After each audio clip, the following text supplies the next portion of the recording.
Ladies and gentlemen, welcome to your daily downfall, the show that's all about, well, shit going wrong.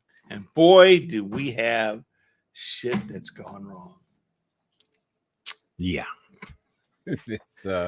We'll get into it in a little bit. I'll get everybody up to date on everything that's going on. But just when you think it can't get any worse, it does. It does. And my brother is, and like I said, we'll get into all the details on all this in a little bit. My brother is still in the hospital today. Was supposed to have actually had the open heart surgery today.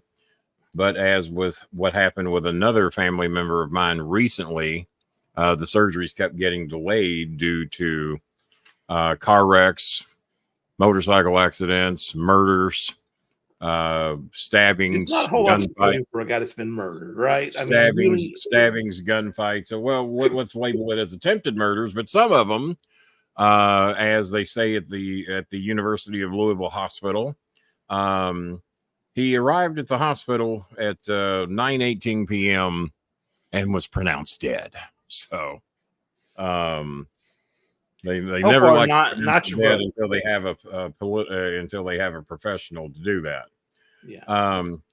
Brian, you're getting a lot of shit in here for no donations and no membership. So if you really got some shit to say and you'd really like to support the show, you should be like that Armando. would be fantastic. That would be fantastic. Like Armando did. Like Armando. Armando's a member now, just like Armando did.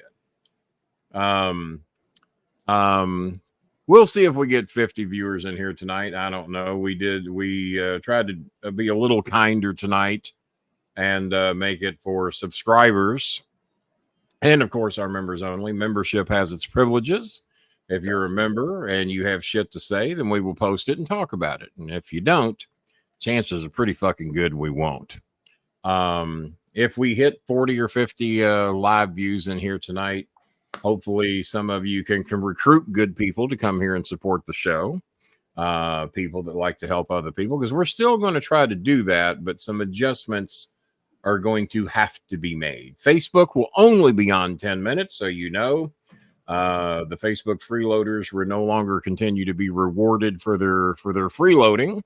So we'll make it 10 minutes so our Filipino friends can pop in. It does unfortunately include our Filipino freeloaders, but unfortunately it does. And some of our Filipino freeloaders actually have a membership. They spend the $1.70 to get their membership. Zach Bonifer in here with his membership tonight. I'll get a bag on this computer next Thursday when I get back. Badge, but you know, he meant what? Your account is actually good across all systems. So if you've got an account on like your phone, yeah, you should use the same account on your computer and you'd still have the badge. Yeah, just use the same account. It doesn't matter. If you're using multiple accounts, then you're just making. Hi, Jazzy Jana from Louisiana. Hello. And we'll shout out to we haven't seen the Tea Maker in a little bit. We'll say hey to the Tea Maker if he's watching tonight. We haven't seen Good Chris in a while.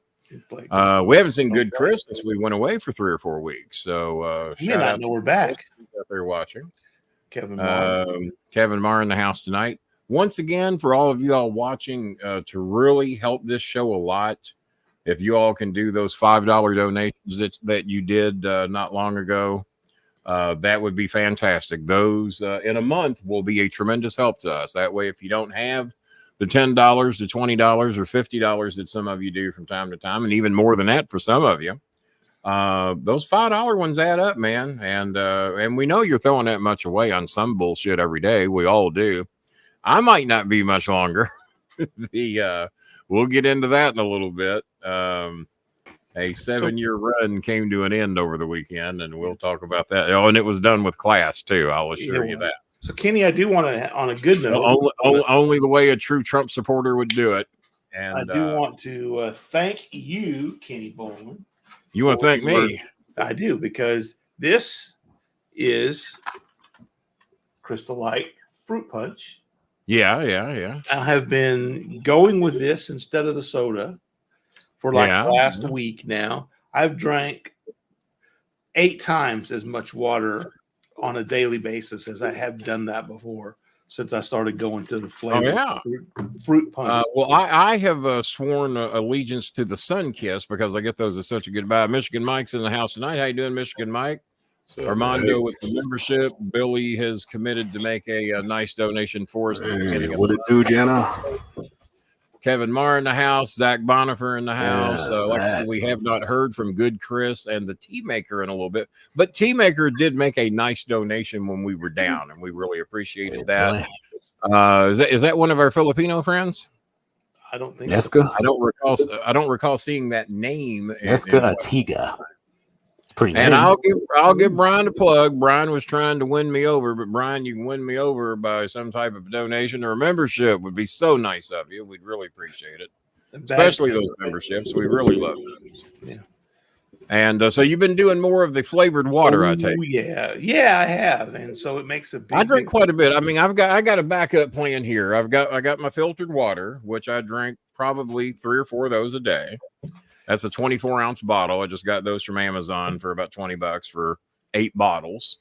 And I'm a depressed man right now. When I'm a depressed man, I have to go into the fridge, and then this is the Baja Blast, which they just come out with the canned versions of these in Louisville recently, and I hoard these.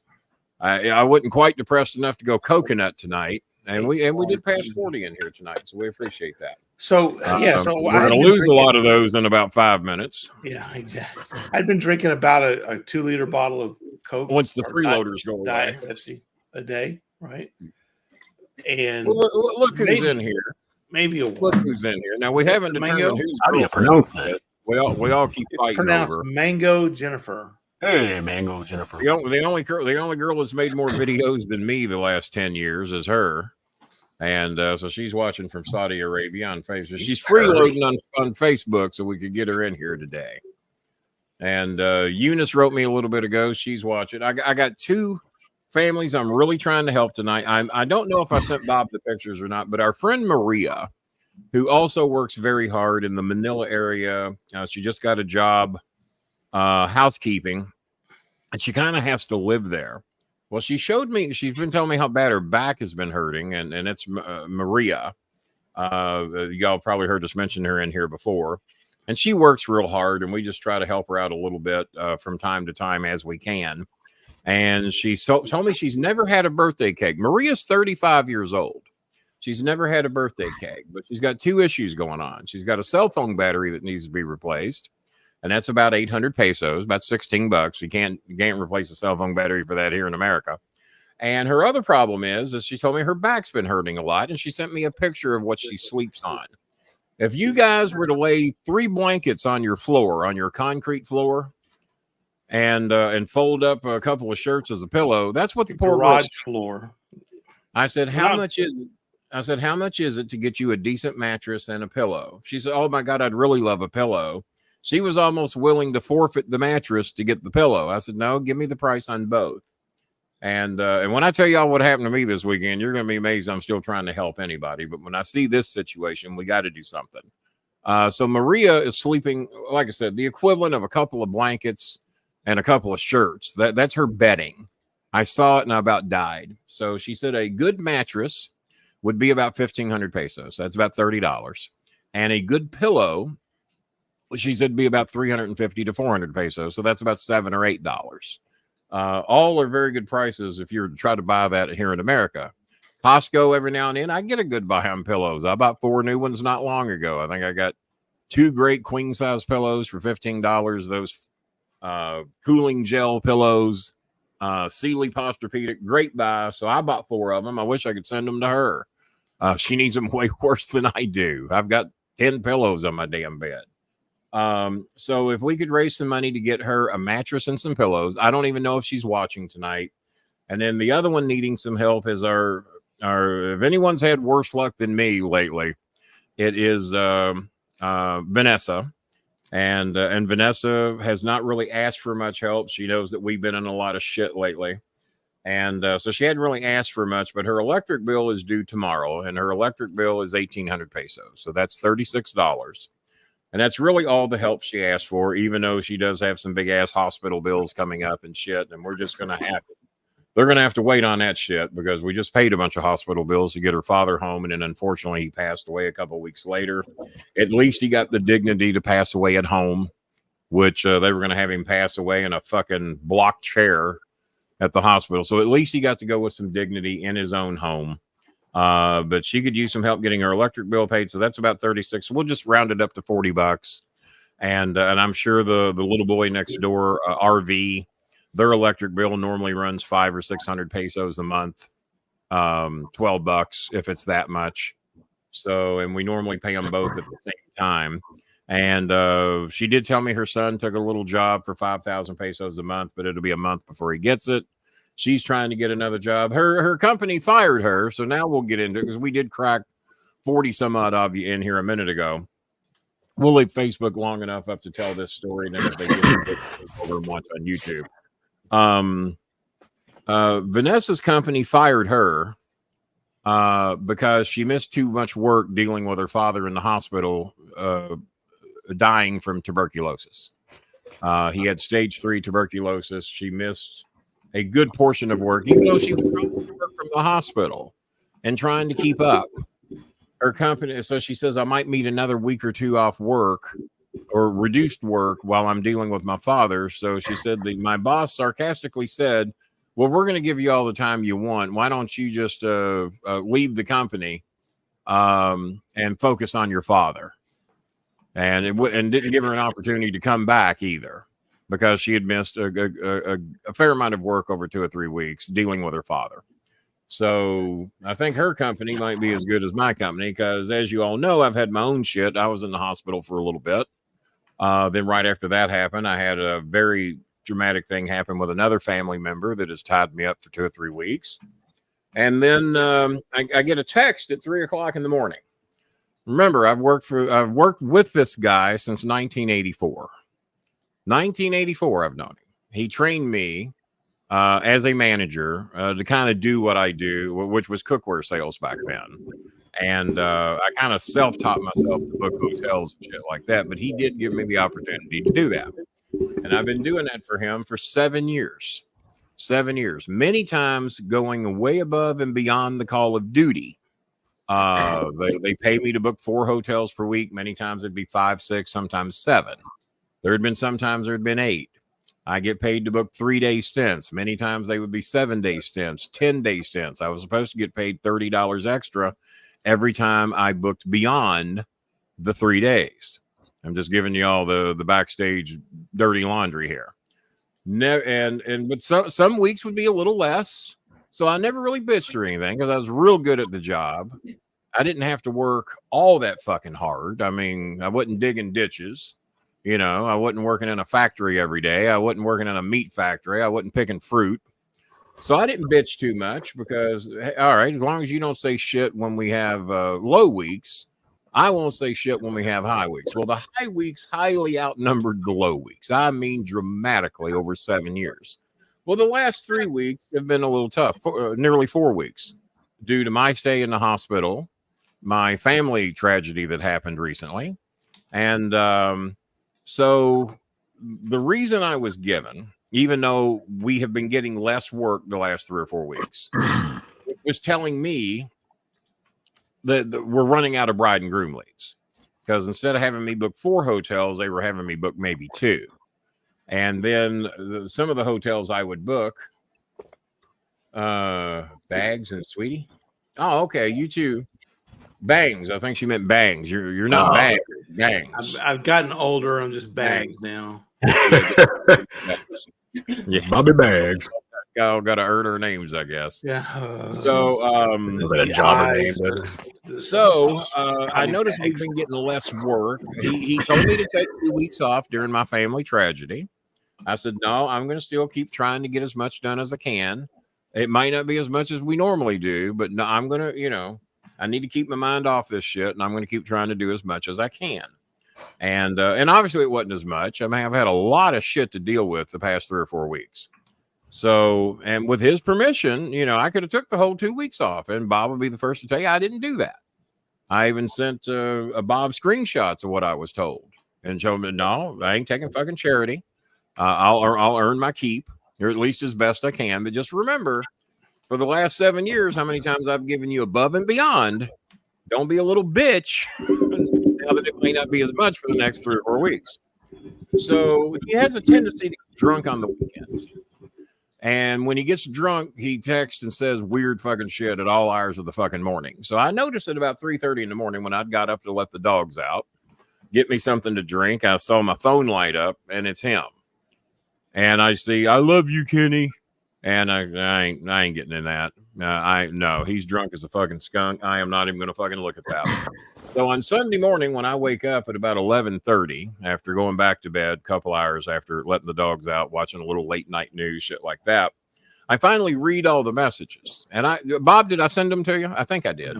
No, I don't think you did. But I mean, I'm not asking you to read them. I'm just, I think I sent them to you. Let's say that you did, and I callously didn't read them. Yeah, I think I did. And I think I sent them to a couple of close family members.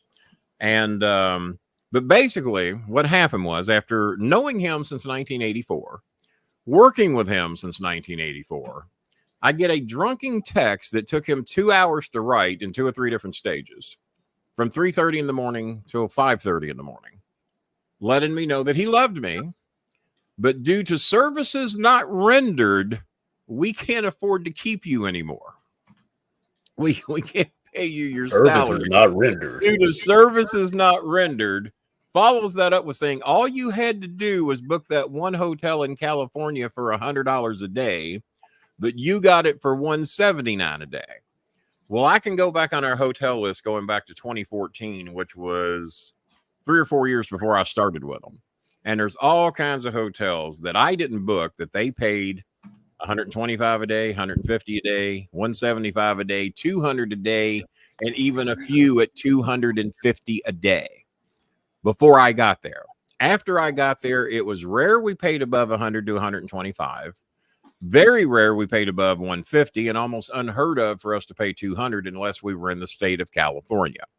California is very expensive, lots of unions, lots of mandatory labors, lots of mandatory taxes. Some of the hotels out there have a 32% tax on meeting space. Jacks the fucking price up. If you're paying $200, that brings it up to what, $264? On a $200, yeah, $264. So I got a $179 for 2 days because he didn't have enough leads for 3. He claims he found another hotel for $100 a day, and claims that's also the reason I was being let go for services not rendered. We paid you to do this, even though he gave me 2 weeks off and I worked anyway. In his drunken stupor from 3:30 in the morning till 5:30 in the morning. And when he used the phrase services not rendered, I wrote him a lengthy little response stating, really? And then I reminded him what I had done over the last 7 years. And also reminded him, you gave me 2 weeks off that I worked anyway. And you didn't even tell me I don't think he found another hotel. I think he didn't have enough leads and he had to cancel it. Because he also wanted me to lie to Seattle. And I said, I'm not going to do that. He said, well, tell Seattle we found a place for $100, but we don't have enough leads. We're going to cancel it. I said, why don't we just tell them that? I said, I'm not going to lie to these hotels because if I get caught in a lie, I'm the representative of the company, and that looks bad on me. All these hotel managers talk to each other. They're going to want to know, well, who got you a better deal? Who got you $100 instead of $125 or $150? And if I say I don't know, they're going to know I'm fucking lying. I said, so you tell them. You tell them you found a better deal and you make up a fucking hotel and you be the one to lie to them. So I think he got mad that I wouldn't lie to Seattle. Then he throws up my political beliefs. Well, I also can't afford to keep paying you because of the Biden administration. Your president has made it to where I can't afford you no more. So now he's using my fucking political beliefs against me in this ranting 2-hour text message that he's sending. I don't think that's illegal anywhere in the fucking country to use somebody's political beliefs against them, and whether you keep them as an employee or not. Bob's in a fucking very heavily Republican state. It's very obvious he's not a Republican. I don't think it's legal for his company to fight. Well, because of your president, we can't afford to keep you no more, Bob. Yeah. My parent company's take a dramatic pay cut because of the Biden administration. So that was in there. And that was another reason I screenshot everything. So I don't mean to rant and rave so much about this, but and this little shit bag And I hope to fucking God he's watching, because he hasn't had the courage to answer his phone. He hasn't had the courage to respond to any of my responses. This little chicken shit fucking Trump blower. This little motherfucker has not responded to me. I said, okay, what's your budget? Just call him out. All right, what's your budget? Tell me what your budget is. Because he doesn't have a budget. The bride leads are drying up. He doesn't know how to run a business. He claims, well, we haven't raised our prices in 6 years. I said, yeah, but everybody else has. Wages are going up. Earnings are going up. Stock market's going up. People are making more money. Therefore, the world economy determines what we pay for oil. Corporate greed has a lot to do to determine what we pay, even though there are Republicans that argue that. We can't fight corporate greed. We can't do that. When is Ted Cruz going to be voted out? Well, that's a goddamn good question. This year, I mean, somebody is decent. Who's Beto O'Rourke? Somebody is decent a guy as him. Colin Allred's running against him. Well, I know he's running against him, and I hear he's got a shot. He does. But the sad thing is that he's got a shot. Right. With the record that Ted Cruz has, and every time he's bailed on you all in a crisis, much like the governor has done, every time he's bailed on you on the shot. But then again, they're saying Trump could get 45, 46, 47% of the vote in this country. That is a high meow meow. That is a fucking shame that there's that many of us that would vote for a convicted rapist and a convicted felon who is obviously a racist, obviously a homophobe, obviously, I mean, just so many categories you can put him under. But if that ain't enough, you think rapist and a convicted rapist, convicted felon would be enough. And racist. You would think. And well, admitted racist. Cruz isn't going anywhere. So, well, Mike, you've been wrong on so much shit. Mike, you've been wrong because you were also the one, Michigan Mike. Mike will never donate to me again. You were also the one that said that your boy was about to be kicked out. Who's the dumb fuck that he picked for vice president? You said he was going away within the week. Well, that's been several weeks now because I quit doing shows for several weeks. Still there. Now they're saying they're going to kick him out. And they're going to make the brainworm guy the vice president. Well, they're not going to do that either. Yeah. So they got the brainworm guy and they got Tulsi Gabbard, who was kicked out of basically the Democratic Party. But no, Ted Cruz is exactly what the majority of Texas wants. Their piece of shit governor is what the majority, as of right now, what Texas wants. You know what people are forgetting about Texas? Who's moving there in massive droves? A lot of Californians. There you go. Yeah, that's I saw it. But I did tell Michigan Mike, no, they're not getting rid of this dumb fuck because anytime, even though Trump has flip-flopped and changed his mind on a lot of people over the years, well, I only picked the best people. Well, apparently not, because 40 out of 44 of them refused to support him in the upcoming presidential election, and 236 of them have now come out against him. And have said they're going to vote for Harris.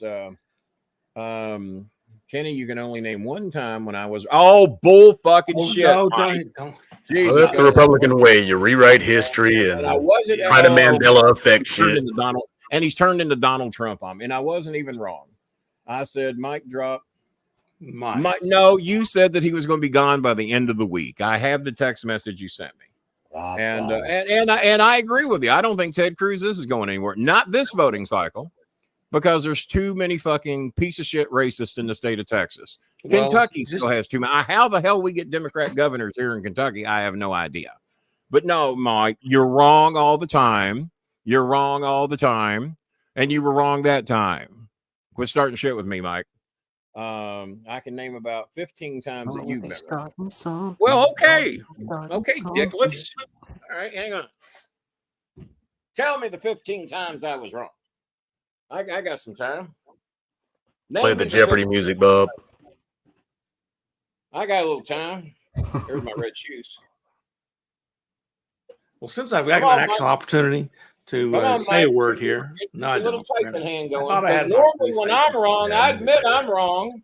I don't come in here trying to claim I wasn't wrong. I admit when I'm wrong. Let's see. So, Jason, how you been? I've been well, Trump been a shit show, but I'm good. We're just gonna Trump just went to that Klan rally city up there. They had that city that had the Klan rally recently. Now Trump was up there in Michigan for that. Mike, were you there for that? Were you there for the Klan rally? Take the money. Mike, I'm waiting. I'm sure your typing hand is just fine, unless you're doing something with it. Oh, he's pacing back and forth, shaking right now, trying to think of what he wants to say. He's got 15 of them. It should be easy. Can y'all hear me okay? I know I look real fat right now, but that's all right. Yeah, we hear you. My feet are up on my desk waiting on you, son. You got 15 times I was wrong. And then we'll cover the times that I didn't admit I was wrong. Because I admit I'm wrong on here all the time. Hey, but Nicole, again, there's a lot of Californians moving into Texas and Arizona. That's why we became purple. The other thing that people don't realize is that Democrats in Texas, I guess he doesn't actually have 15 vote things. because they think that their vote's wasted. I was anxious to see them. Jesus Christ. Go ahead. Oh, Latter-day Saints. Yeah. There's a ton of Democrats in Texas that don't vote. They stay home because they think, well, we can't win anyway. Our vote's going to be wasted, so we're not going to vote. Yeah. So if sadly, that's a lot of black votes too. I saw a TikToker guy who actually went and did the numbers, did the math. Well, I can't hear a thing that Coltrane and Bob are saying, so you'll have to entertain the people for a second. It's not gonna. But you got a new computer. No, he did not get a new computer yet. He's still not on the Mac. So I'm hearing about 1 out of every 8 words. So if even 25% of the Democrats that stayed home, had come out to vote, Beto O'Rourke would have beaten Ted Cruz. I think it was actually less than that. It was like 15%. 25% would have beaten Greg Abbott. If they would just get off their ass and show up at the ballot box, there would be people who really want to hold other people down and don't want them to have the same rights. They make sure that they hit every single election. They're at every city council meeting. At all this, we got one donation. Apparently, my pity story ain't working. Zach Bonifer has donated $12.34, and we don't have anything else from anybody else. So kill Facebook. They got way more time than I promised them. And then we're going to do the 30 minutes we normally do. And but as of tonight, I'm officially, this is now my job, is doing this show. I have to try to make a living. I got to make up the extra $93 a month in rent I have to pay. I got a $176 electric bill coming up I need to pay. And I now no longer have $1,700 a month coming in to pay it with until I can find something else. My chicken shit boss would not respond to me because I don't think he has any money to pay me with. I think it was just his coward's way out to say, well, this is a way out. You know, we haven't had much work. He's had tragedy the last 3 or 4 weeks. We'll just get rid of him now. And I won't even have fire him in the middle of the tragedy. That works. Well, same thing. Vanessa got the same shit. Fired her while she was dealing with her dying father. So maybe they got Republicans in the Philippines too. I know a girl who got fired because her son was sick. He can't pay me. Yeah, it was the Biden. Where'd Michigan Mike go? Because he's got 15 things that I was wrong about. I think he's tired. And he might have. He might have. I just wanted to see the 15 to see which ones I didn't admit I was wrong. Because I was wrong about something recently that I'd predicted. Oh, I said they were going to pick Josh Shapiro because of Pennsylvania. Well, in retrospect, I think they did the right thing by taking the American Dad. Walt. In retrospect, after seeing it, even though I think Shapiro is an excellent choice and an excellent speaker, and I don't think you could have went wrong with picking him. I feeling that'd be a Secretary of State type. See, she had the opportunity to interview both of them, which I didn't. I had seen very little of Walz's speaking ability, and I'd seen a lot of Shapiro's. And plus, I know how many electoral college votes Pennsylvania has as opposed to Minnesota's. So to me, the obvious choice was Pennsylvania. pick him. Well, yeah, he's Jewish. Well, so is your husband. Who gives a shit? You know, when it comes to this Israel shit, half of you picking one thing, half of you picking another anyway. You're going to piss somebody off when it comes to Israel and Palestine. Somebody's going to get pissed. Anytime you involve religion in this shit, you're just begging for fucking trouble anyway. But ask 80% of the people out there on the streets, what are you fighting for? They don't even know. They don't even fucking know. And as I said, hasn't somewhere between 90 and 100% of the wars been over land and religion? Well, they got land we want. They got resources we want. Well, we don't like what they believe in, so let's kill each other over it. Okay, yeah. Now you see why I'm not religious. Let's see. Looks like we got. Michigan, Mike. You all right, man? I was seeing if he had the 15 things on here I was wrong about. Michigan Mike has donated $30. So see, that's what's cool about Michigan Mike. He can disagree with you. Come in here and have heated discussions, call each other names almost. Well, I didn't really call him any names. He didn't call me. Passion. He didn't call me any names, but he did say that I was wrong about 15 things, and he might be right because the Josh Shapiro thing I was definitely wrong on, and I would have bet money. You know me, Coltrane. Unlike you, I'm not a gambler. I would have put money on that. I'd have said, Coltrane, what's the odds? Where's your bookie? I feel good. -6. Yeah, -6. -110. I would have felt good about putting money on Shapiro. I really would. And I don't put money on a lot of politics. Not even as good as Kamala is looking right now. I still wouldn't put money on that. Not with 24 Republican governors trying to do everything they can to throw out the black vote. What do you mean the black vote? Well, the inner city vote. What do you think that is? Exactly. What do you think that is? Throw out the votes of the big cities and we got this shit. Well, of course they do.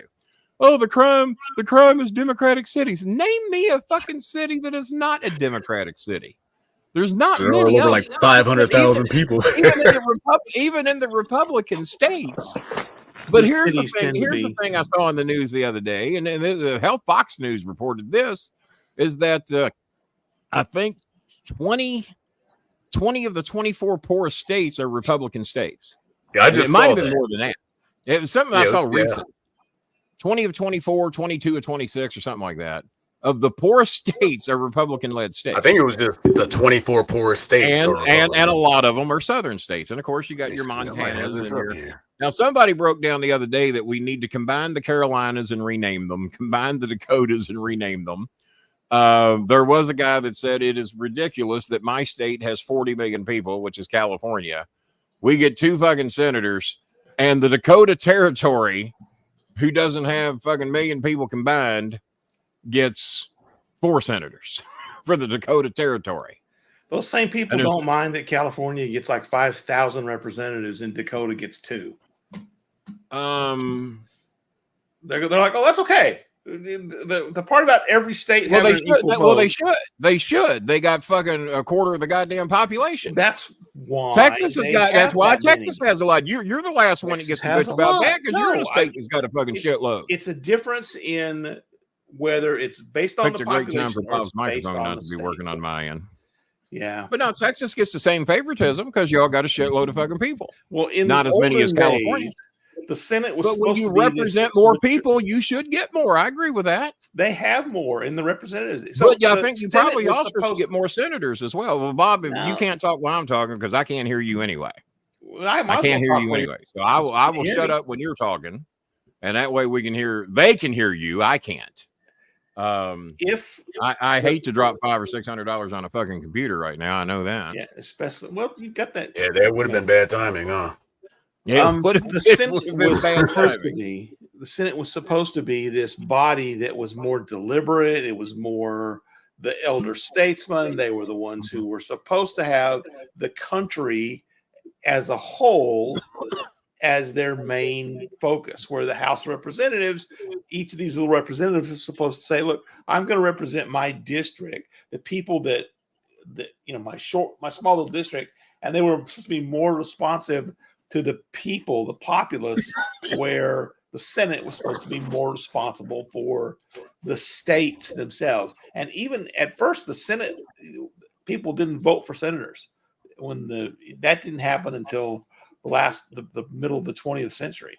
The Senate I didn't know that. used to be appointed. Yeah, the senators used to be appointed by either the legislature or the governors. So direct election of senators didn't happen until either the early part of the 20th century or the late part of the 19th century. So that was something else they were talking about on the news the other day, is that when we talk about the rights of the people and how long it's been, how long black folks have been allowed to vote, and even how long women have been allowed to vote. And apparently women and black folks, I forget which one, but one of them apparently didn't get their full rights to vote until the 1960s. Was that blacks or women? Black women. And women, I think, got it in the 20s, right? Well, I know blacks were considered like what, 2/3 of a person or something like that for the longest time. Third of a vote. Third of a vote. Yeah. So to me, it sounds like that would be it. Yeah, well, that was for counting the representatives in that part. Naughty Nicole has made a $15 challenge trying to help us stay on a little bit longer. That's why we have people like Marjorie Taylor Greene, because you have like a county with like 13 idiots, and she's the smartest of the idiots, so she gets to go to Washington. Yeah, she's not the smartest. Naughty Nicole has made a $15 challenge trying to help us stay on the air a little bit longer.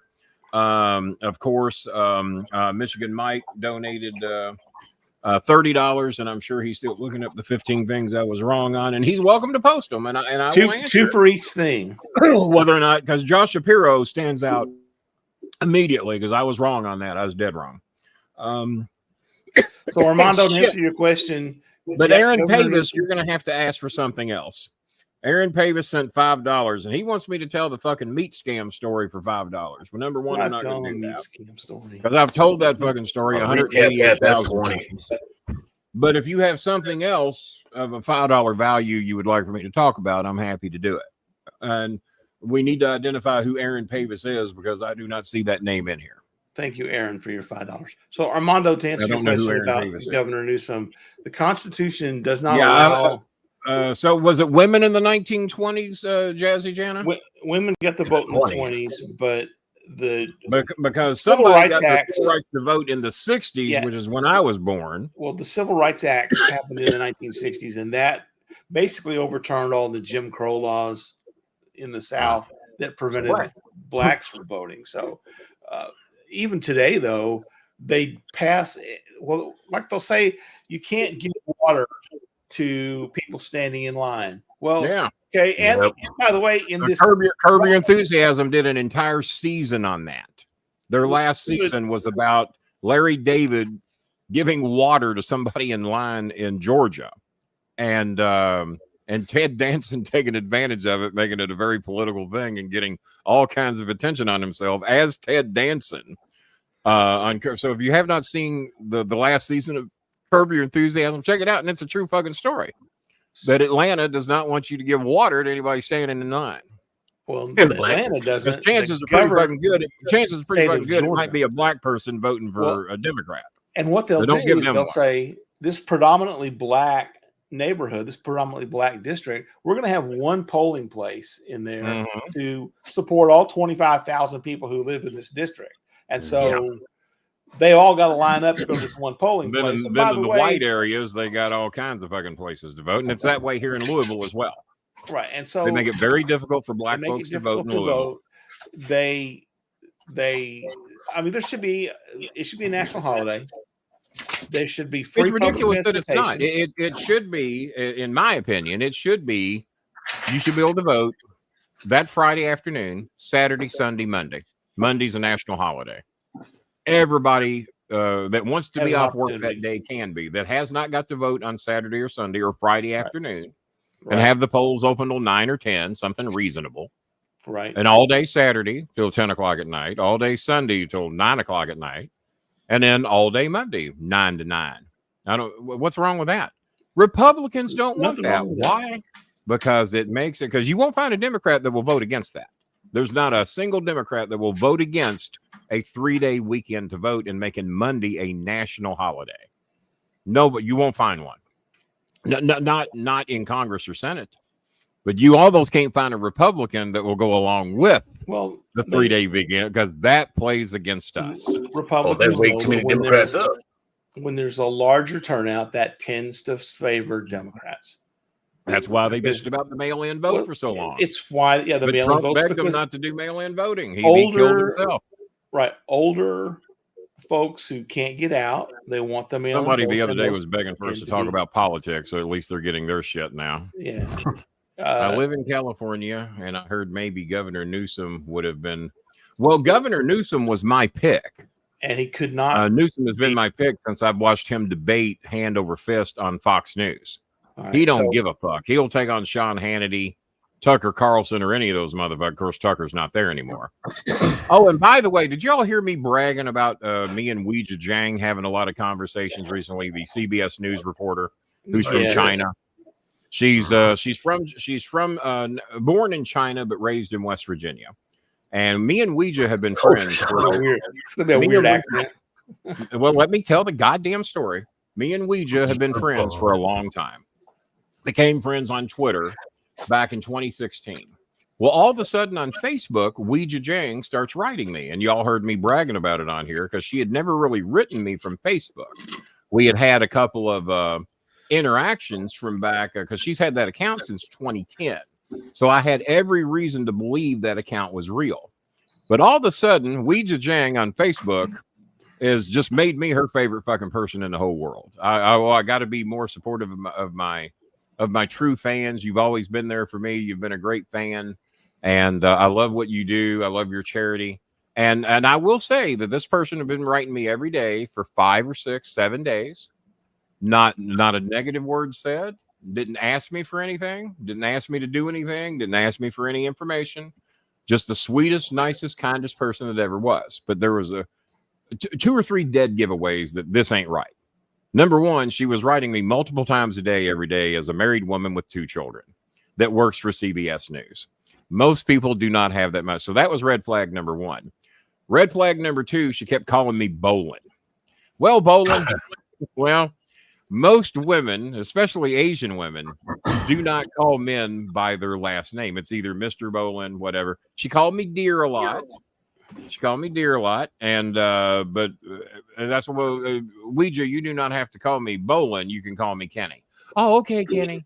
And but yet I'm getting messages every day, and she's very concerned about all the tragedy going on in my life because apparently this person had been seeing the podcast, and then says she gives me her cell phone number. Well, here's my personal cell phone number. Don't call me on it because you know I'm very busy with CBS News, but you can text me and we can keep up with each other. I go, that's kind of strange. And she says, yeah, I don't want my husband. And then she names her husband, Luther, which is her husband's name.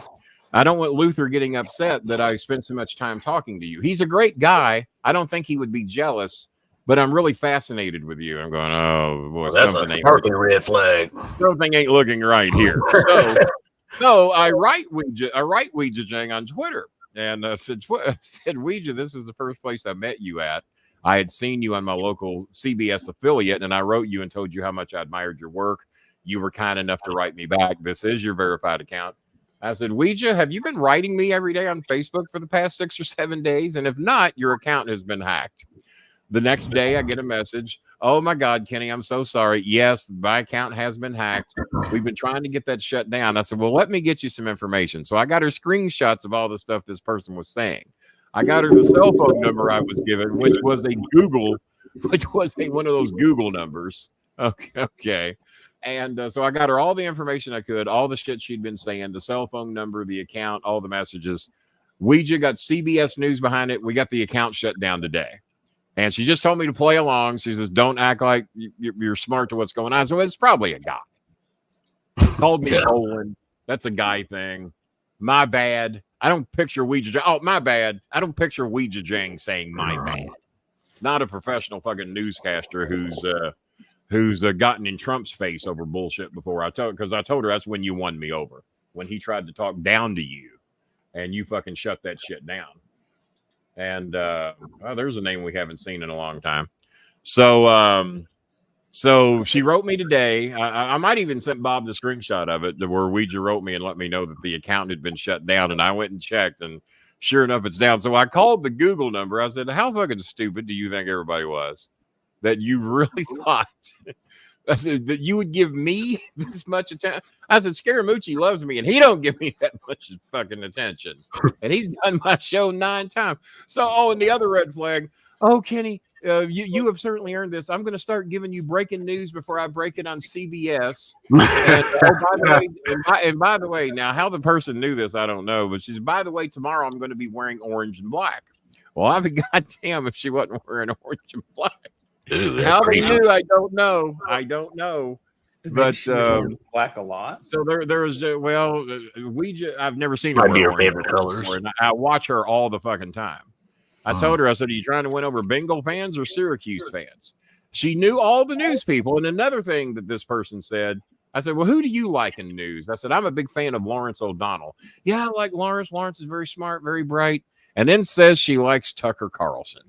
I think the last motherfucking person that Ouija Jang would like, who is as anti-Trump probably as I am, just can't say it in public, would like Tucker Carlson. And then she said, well, 80% of what Tucker Carlson says is bullshit and is fake.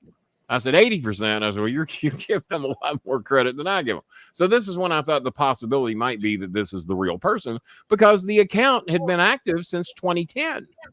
Well, and it's got all of Ouija's news reports on it. Everything that she's posted on Twitter is on the Facebook account. Same profile picture, same cover picture, and the account's been active since 2010. That's longer than her fucking Twitter account's been active. And her and I had been communicating with each other on Twitter since 2016, but not much recently. So then when I sent her this, she alerted CBS News, and they got that account shut down in a day. CBS apparently don't fuck around. So that's my Ouija Jang story. But yeah, I was getting an awful lot of attention from Facebook Ouija Jang. I'm going, yeah, something ain't adding up here. So I haven't heard from Ouija's cell phone number since on the Maybe Google. It was your boss. He didn't have maybe it was your boss, your ex-boss. You really think he's that smart that he could act like he's Ouija Jang on a Google number? No, he's not. He's not. He knows one thing, and that's how to high pressure somebody into buying a set of cookware. Let's see. Early Halloween celebration. Well, yeah, it's quite early. The outside temperature a minute ago, I went outside to clean the yard. My yard guy didn't show up today. Maybe he quit too. The yard guy. Everybody just giving up.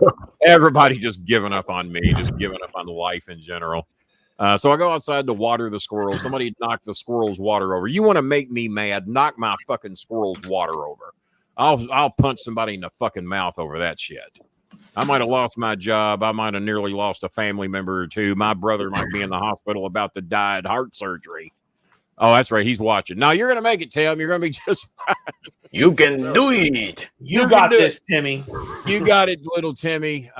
Tim called me today and let me know that surgery had been delayed another day or two. And I think 8 or 9 seconds in, I was talking about how bad Jesse the Body Ventura hates Donald Trump. Well, I was wondering how long it would take. About 5 seconds for you brought up Trump. I said, I didn't bring him up. Jesse Ventura did. I'm just telling you what Jesse Ventura said. And it was 8 seconds, not 5. So, Tim, if you're watching out there, now Tim is he might be having open heart surgery tomorrow. And he's got some serious shit going on. And regardless of how bad I hate him and what a racist little fuck he is, I mean, we're hoping he pulls through, because who am I going to pick on if he goes? And I told him, I said, you got to pull through, because you want to laugh at me if Kamala Harris loses. You know, you don't want to miss out on that shit.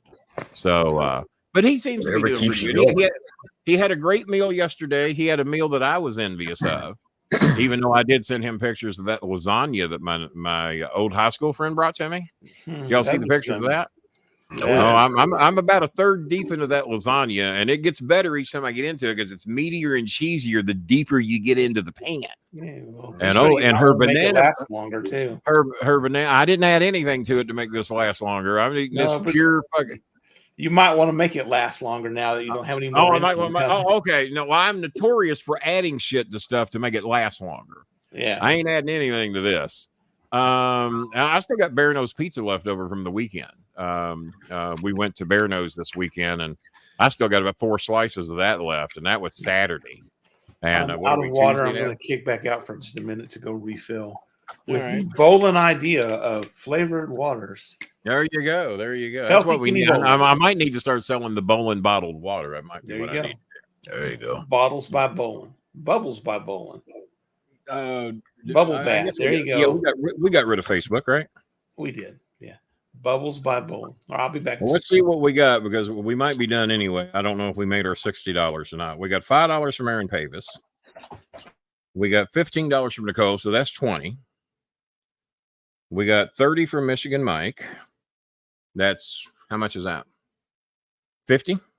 Yeah, we barely made it. We got $12 from Zach. $12.34. So that's 62. So we made it by $2 and change. So that basically buys you an extra 10 minutes, and we've already been here, what, an hour? 53 minutes? All right. 53. So if we can make another, because I'm still trying to cover the bed.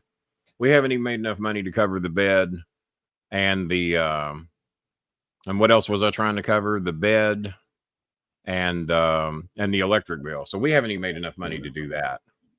So if we can hang on here, I mean, I'll hang another 15 minutes and see if we can make another $30. That'll at least get us enough money to cover their stuff. Won't do jack shit for me, but I do want to get them a bed and get their electric paid. And so if we can make another $30 over the next 15 minutes, that'd be great. Sakasuka, we could get a donation from you. That'd be great. Maybe not. Billy Seller said he would donate a little something around the 3rd of the month.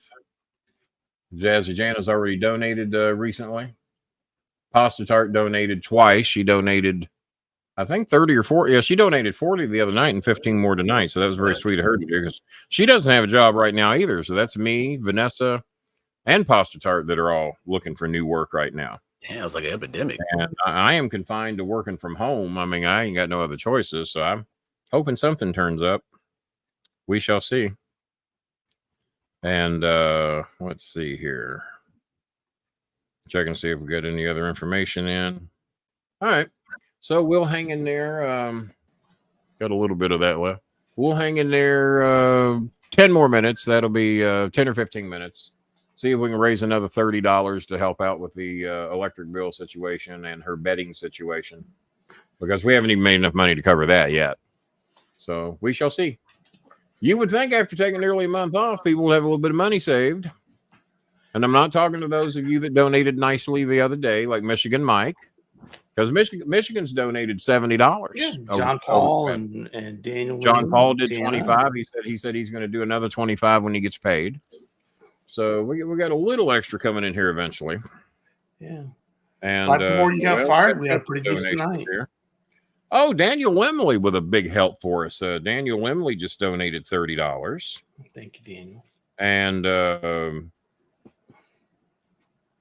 matter of fact, I don't even want your goddamn $5. Do you show what I sent you in the mail that you got in record time the second time? Oh, that wasn't for me.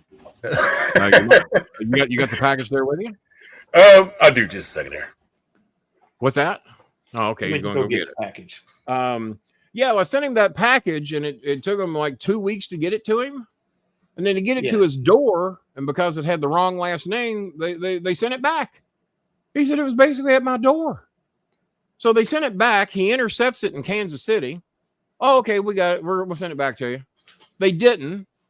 They set it on my porch last weekend. So it's been sitting here at my house for a week. So I see the mailman go by 2 days ago. I see the mailman. I step out on the porch on Monday. Yeah, yesterday. Was it yesterday? It was. When did I write you and told you I handed it to the Friday? mailman? I think Saturday. Friday or Saturday. Oh, was it that long ago? Was it Friday? Wait, let me actually look. It was Friday or Saturday because I sent you a message saying, "Hey, I just handed your package to the mailman. He apologized, said he'd get it taken care of." So it was Friday or Saturday. So I hand the package to the mailman. He peels off all the return labels. He said, "Well, no, we can't have these on there." And there was a little hole in it. I said, "Well, can you wait long enough for me to get a piece of white tape? I'll tape it up." Sure. So I go in, get the white tape it up. He sits out there and waits for me.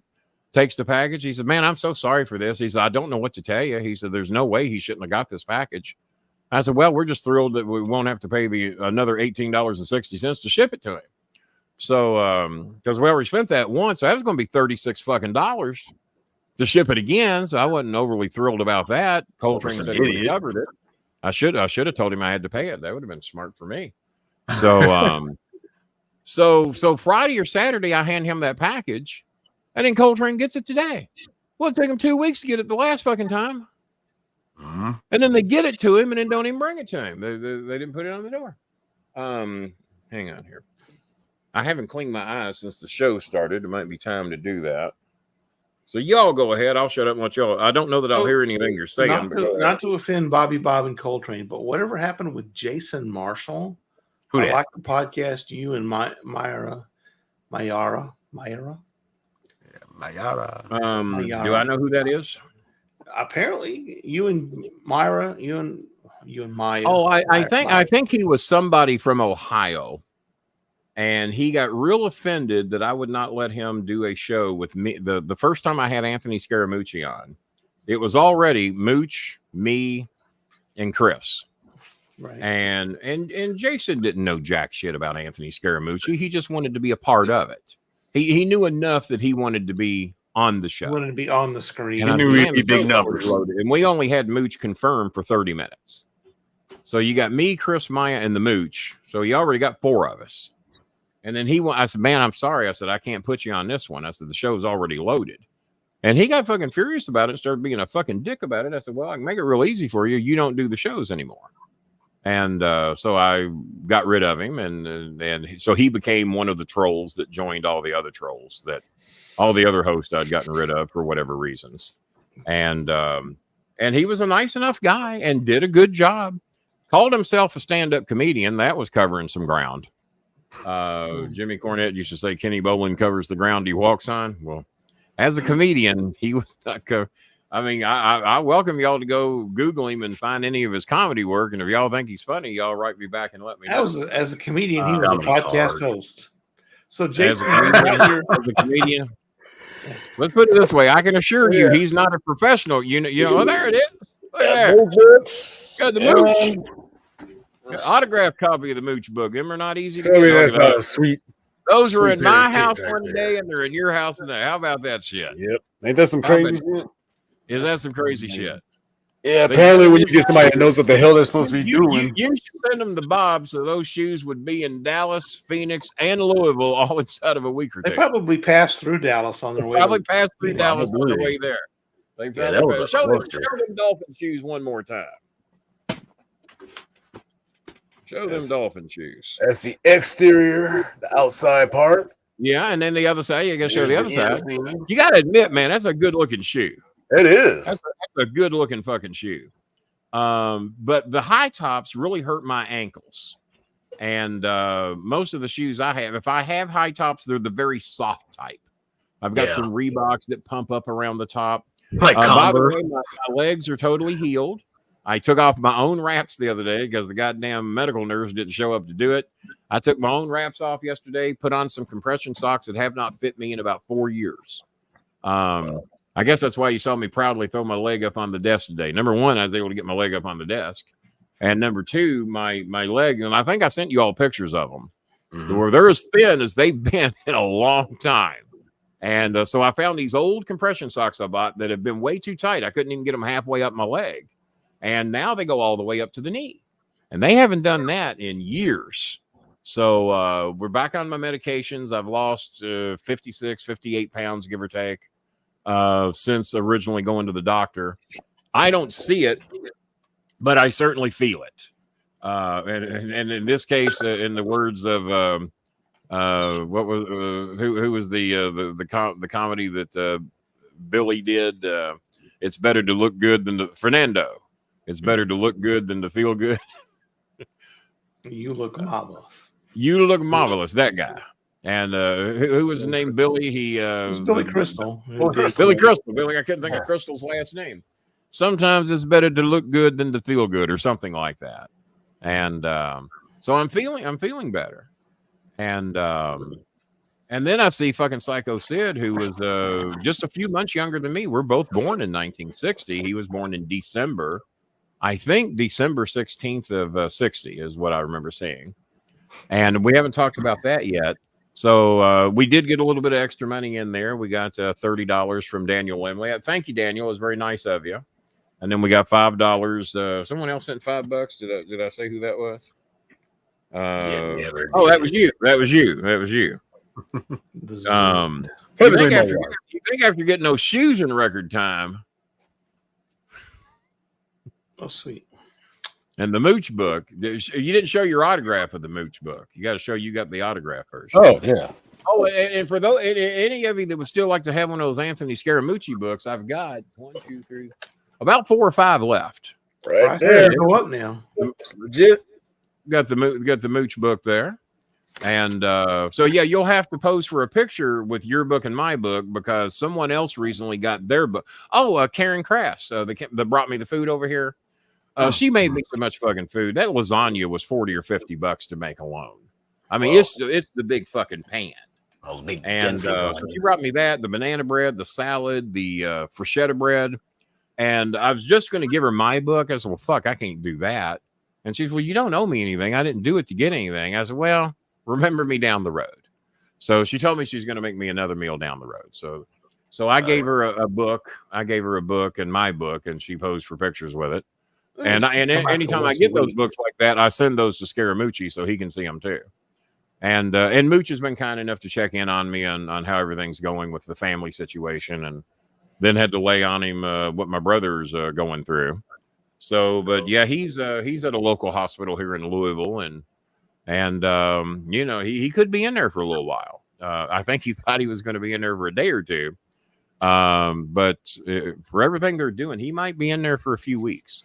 I said, well, whatever you're going to do. I remember going in, this was around 2009, 2008, maybe 2007 or 2008. I went into the hospital on the day before Thanksgiving. I got out of the hospital January 15th. That's a long stay for those of you that haven't done one that long. When you go in and you think you're going to be out in a day or two, and you come home January 15th, because they had all kinds of shit wrong with me back then. My blood pressure was like they couldn't believe I was alive. It was like 222 over 160, 170. Jeez. Just outrageous fucking numbers. And even when Chris was standing there looking at him, he said, Dad, how do you feel? I said, fine. The nurse says, you feel fine. I said, why? And she said, according to these numbers, you really shouldn't be alive. I said, really? I said, no, I feel fine. And she said, well, why are you here? I said, well, you know, people thought these numbers apparently. Yeah, people thought I looked rough, and that's why we came here. And apparently I didn't look as good as I felt, apparently. Because Chris and a couple of neighbors saw me at my car, and they said, you need to go to the hospital. So whatever was going on, not to offend Bobby Bob. And hey, they're good. Would be better had my aces not dropped their game. Oh yeah, the good old aces. Dang, I hate when the aces lose. It just ruins my hate it. You hate it when the Evansville Purple Aces lose a game. You hate to hear that or see that. I keep getting I'll go watch ESPN and go, hey, do you want to favorite the Wings? And I'm I hope you guys don't mind, but being as I have no income coming in for I don't even know if I'll find anything that I can do like that. I mean, whatever I do, I got to do from here, and we'll look and we'll see what's out there. And when I do, I'm going to have to upgrade this fucking computer. I can't deal with these fucking audio problems. So this is, I'm going to pull a Vince Russo. This is going to be my job for a while. We're still going to try to help some people. It ain't going to be the massive numbers that we've been doing. But we will let you know who is in really need of desperate help. And I don't know if you consider a mattress and a pillow desperate, but sleep on a concrete floor with no pillow and no mattress. Tell me how you like it, and then you'll know why I said, well, we're gonna bump her up. Spend the week in the garage. Yeah, she has been. Yeah, spend a week on the garage with a bath towel and a t-shirt. You'll know pretty much what she's been sleeping on. And like I said, I can't remember if I sent Bob the picture of what she's on or not, but it's not good. I got the on-air sign back up and the clock. The other day it was just the clock. and I had the on-air sound tilted down to light the crown up. But the light's not that bright, so you couldn't really tell it was lighting the crown up. So the on-air sign is back, the big giant clock. It's a good look there, Kenny. I told people about my idea to get the 14-inch clock and put it up outside, put something that looks like a Chase deposit box below it, and maybe people will think it's a place to deposit their Chase money. The Bank of Bolin. That would be good. So to tell a quick Psycho Sid story, he was notorious for the no-show. I remember I was at a Cincinnati garden show, and Psycho Sid was scheduled for the main event at Monday Night Raw. That was the show that Kevin Nash and Lex Luger invited me and Chris to come to. And that was also the show where Stone Cold Steve Austin, Chyna, Triple H, and various others come out to hang with Chris, who was about 8 years old, 9, however old he was back then. And Steve took him to a picnic table, and they sat down and just by themselves and just talked about shit. And he signed a shirt for Chris. And Triple H come out and talked to him about video games. Chyna come out and talked to him. Sable come out and talked to me that night. That was back when Sable and Mark Merrill were still together. And it was a very memorable night. And Psycho Sid was supposed to be there. And I had worked with Sid on some earlier shows. And was it softball season? Bob, the Bank of Bolin, the Bank of Bob. And you're about to hear. You're about to hear. So Cornette sends word out to me to meet him at the Curtain at Cincinnati. So security comes and gives me Cornette needs to see you over at the Curtain. I said, really? And because the matches are getting ready to start. And he calls me over. He says, man, we're fucked. I said, why is that? He says, well, the main event, Psycho Sid against whoever it was. He says, we don't have a main event. He says, we're scratching to try and put something together. I said, why don't we have a main event? He says, Sid. He said, Sid's not showing up. I said, why is that? Well, someone got a hold of him, and he said that he's in a softball tournament in Memphis. and he's not, he's already committed to it, and he wasn't leaving. And I said, so wait a minute. He's scheduled to be here at Raw, but he opted to play softball. I said, anybody put the heat on him and tell him that he needs to show up? Yeah. And he said, he told him, he says, fuck him. He says, I'll go sell bull semen before I miss this tournament. Because apparently that's a job he used to have, was selling bull semen. And he said he'll go back to do that. He was not going to. And I was on maybe 3 shows with Sid that he didn't show up at. And then he finally showed up at one of the Louisville shows I was on. So I got we met there. And then in Philadelphia, it was King Kong Bundy. We were doing the 1997 Eddie Gilbert Memorial. And that was the show. And I think I sent Bob the picture of Deanna Kane with Psycho Sid. Well, me and Deanna posed for a picture with that same background that night. But me and Sid, we didn't do a picture. He did a video for Chris, who was 10 years old in 97. Yeah, he was 10. And actually, that same month, we was there in March of 97, and mine and Chris's birthday is March 16th. So I was up there real close to our birthday, and Jimmy got me booked on the show, and I had 5 segments on the show that night. That's where I met Brian Last for the first time, when they were a couple of kid marks out there doing commentary.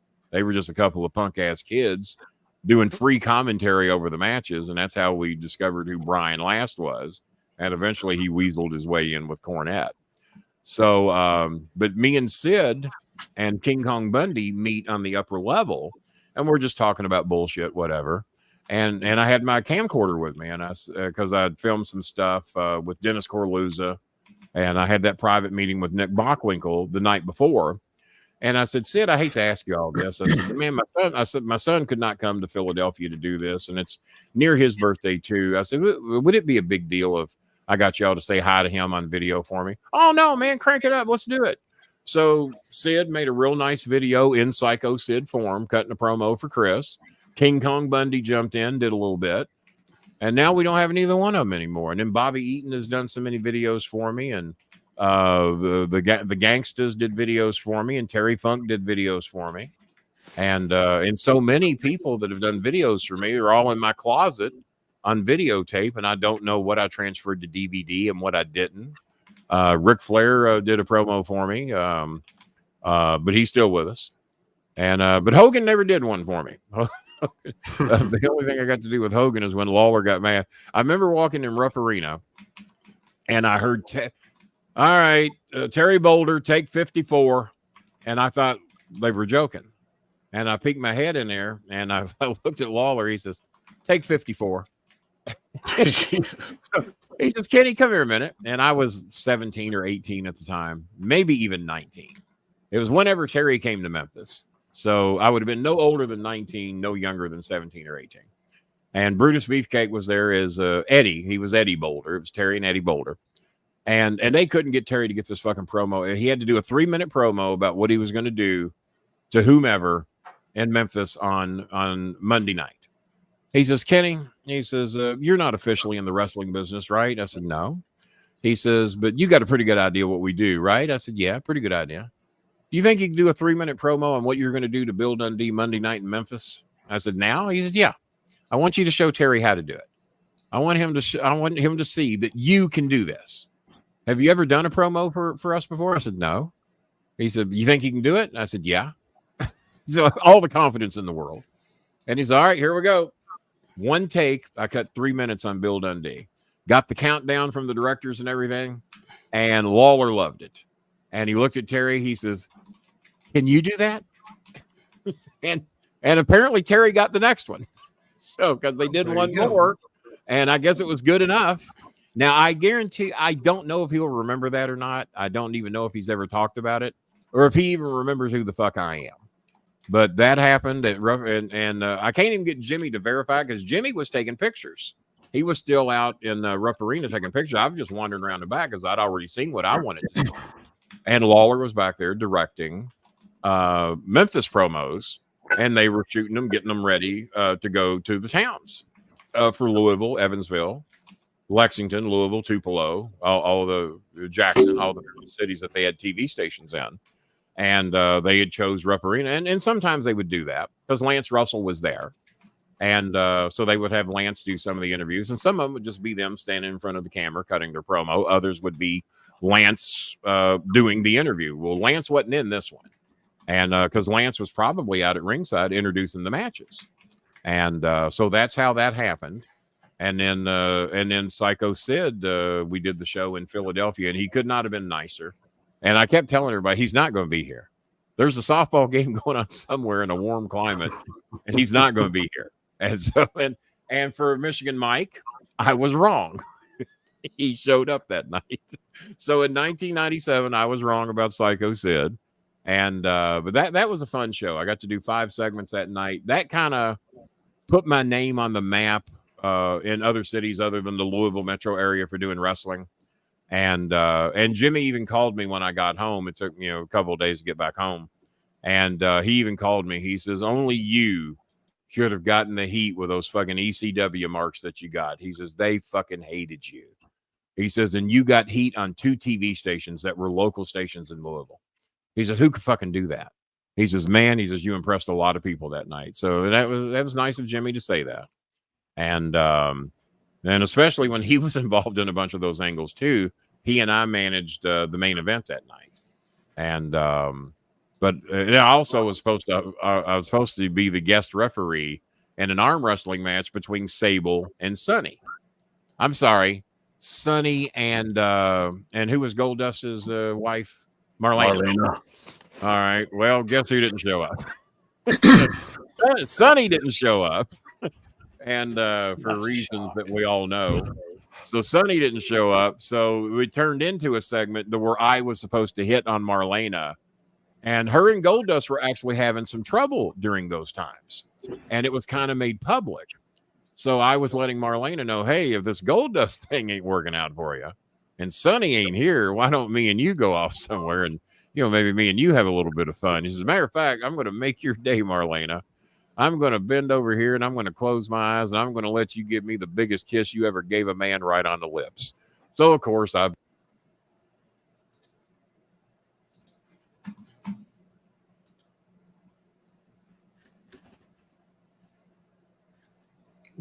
Did you lose Kenny's Yeah, audio? I was going to ask if you hear anything. Hey, Kenny, your mic is muted. Right when the story started. Yeah, I can't unmute you. Looks like it's muted on. There we go. So where was I starting to tell the story? Just started. I'm going to let you give me a kiss. You'll have to repeat it. I didn't hear anything. You had just started the story with, I'm going to let you give me a kiss. I'm going to start doing these shows by myself because I can't never hear anything you all say. Jason, we're done. We're out. Goodbye. Getting rid of you two motherfuckers too, god damn you. That'll teach you to try and talk during the show. What was it? Was it the story? Did I need What's to start? wrong with your mic now, Kenny? We're not picking up your mic. Yeah, you're like in a tunnel now. It's like it's picking up the side mic and not your main one. Can't hear a word you're all saying. Yeah. All right. Maybe it's time for that's the wrap it up sign. I'm going to tell the Sonny story. Y'all be quiet. I'm going to tell the Sonny story one more time. Sonny didn't show up. Marlene is there. And Jimmy wants me to hit on Marlena because Marlena is having trouble with gold dust in real life. So the thing is going to be, you were going to be the referee for the arm wrestling match between Sonny and Marlena. And but you're going to turn it into a little hit fest on Marlena. You're just going to be putting the moves on her, letting her know how lucky she would be to be with a man like you instead of a shitbag like Gold Dust. And so basically it was about a 12-minute segment of me shitting all over Gold Dust and explaining to her what an upgrade it would be for her to get a man like me. And so as a matter of fact, I'm going to make your day today. I'm going to give you the opportunity of a lifetime to show you that I'm open to your femininely wows or whatever. I'm going to bend over here and I'm going to pucker these lips up and I'm going to let you kiss me right on the lips to see what it would be like to be with a real man, not with that Gold Dust. So I bend over in her face and pucker my lips up and she slaps the shit out of me and I take a bump. Well, Jimmy loved the segment. He said, well, why did you bump? I said, why wouldn't I? He said, well, she's a little bitty woman and you're a big man and you just bumped for a woman. I said, well, I think that's what I should have done. I let the little woman just slap the fuck out of me and I wasn't expecting it. I bumped. So he disagreed with me taking the bump. I still think to this day I did the right thing. And so that was a very fun segment I got to do with Marlena. And she actually invited me up to her room later to meet with her to talk about the segment and everything. And she answered the door in her bathrobe and nothing else and no makeup. And it was quite a transformation from what I'd seen in the ring. So that was interesting. I saw Marlena that the rest of you, I can assure you, have never seen. I heard that about Christy. By the way, so I'm watching Raw in 4K because Cody has every WWE show that's ever been done, all 32 seasons, and you just pick the week and the episode you want to see, and you click it, and there it is.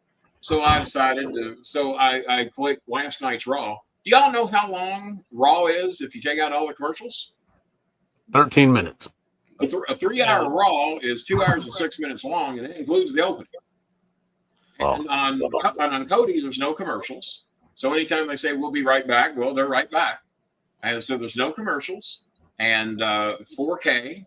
And there's only one 4K version where they're getting, I don't know if it's a direct feed from USA or where they're getting it, because all the other versions are 1080p. But there's one 4K version. So I saw my first ever 4K Raw tonight. I'm up to the Uncle Howdy match. It's kind of just got going. They're maybe just a few minutes into it. And I saw all the rest of Raw. I sped through some shit. No disgrace to Randy Orton, but his interview went a long time, and I didn't have much time to see what I was going to see. But yeah, it's a 3-hour Raw is cut down to 2 hours and 6 minutes if you take all the commercials out. And then if you speed through all the backstage bullshit. Oh, and then I meant to talk more about the Jesse the Body Ventura interview with Chris Van Vliet. And what a fucking interview. I encourage all of you to watch it in its entirety. Karrion Kross is on the very beginning of the show. And I also found out that Jesse Ventura has no clue who's the comedian that does him as well. Will Sasso. Oh, Will Sasso. He had no clue who Will Sasso was. They put him on FaceTime, and he did a little bit, and Jesse was impressed with his impersonation. Good job, young man. it was amazing how much stuff me and Jesse agree on when it comes to wrestling, especially about today's wrestling. And he talks about when NBC took over doing Sunday night or the Saturday night main event. Saturday main event, yeah. And he was talking about the big notebooks that were on the desk. And Dick Ebersole, who's one of the big wigs who did The Apprentice and various other shows on NBC. And Dick Ebersole was there. 7-camera production. Jesse said, we never seen such a thing. And he says, I get there and there's a big book on my desk and there's a big book on Vince's desk. And they're making a big deal because NBC wanted me. They didn't want Heenan. They wanted me.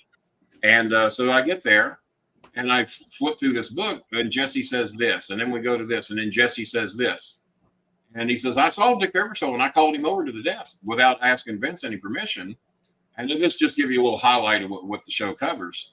And it says, we got a serious problem here.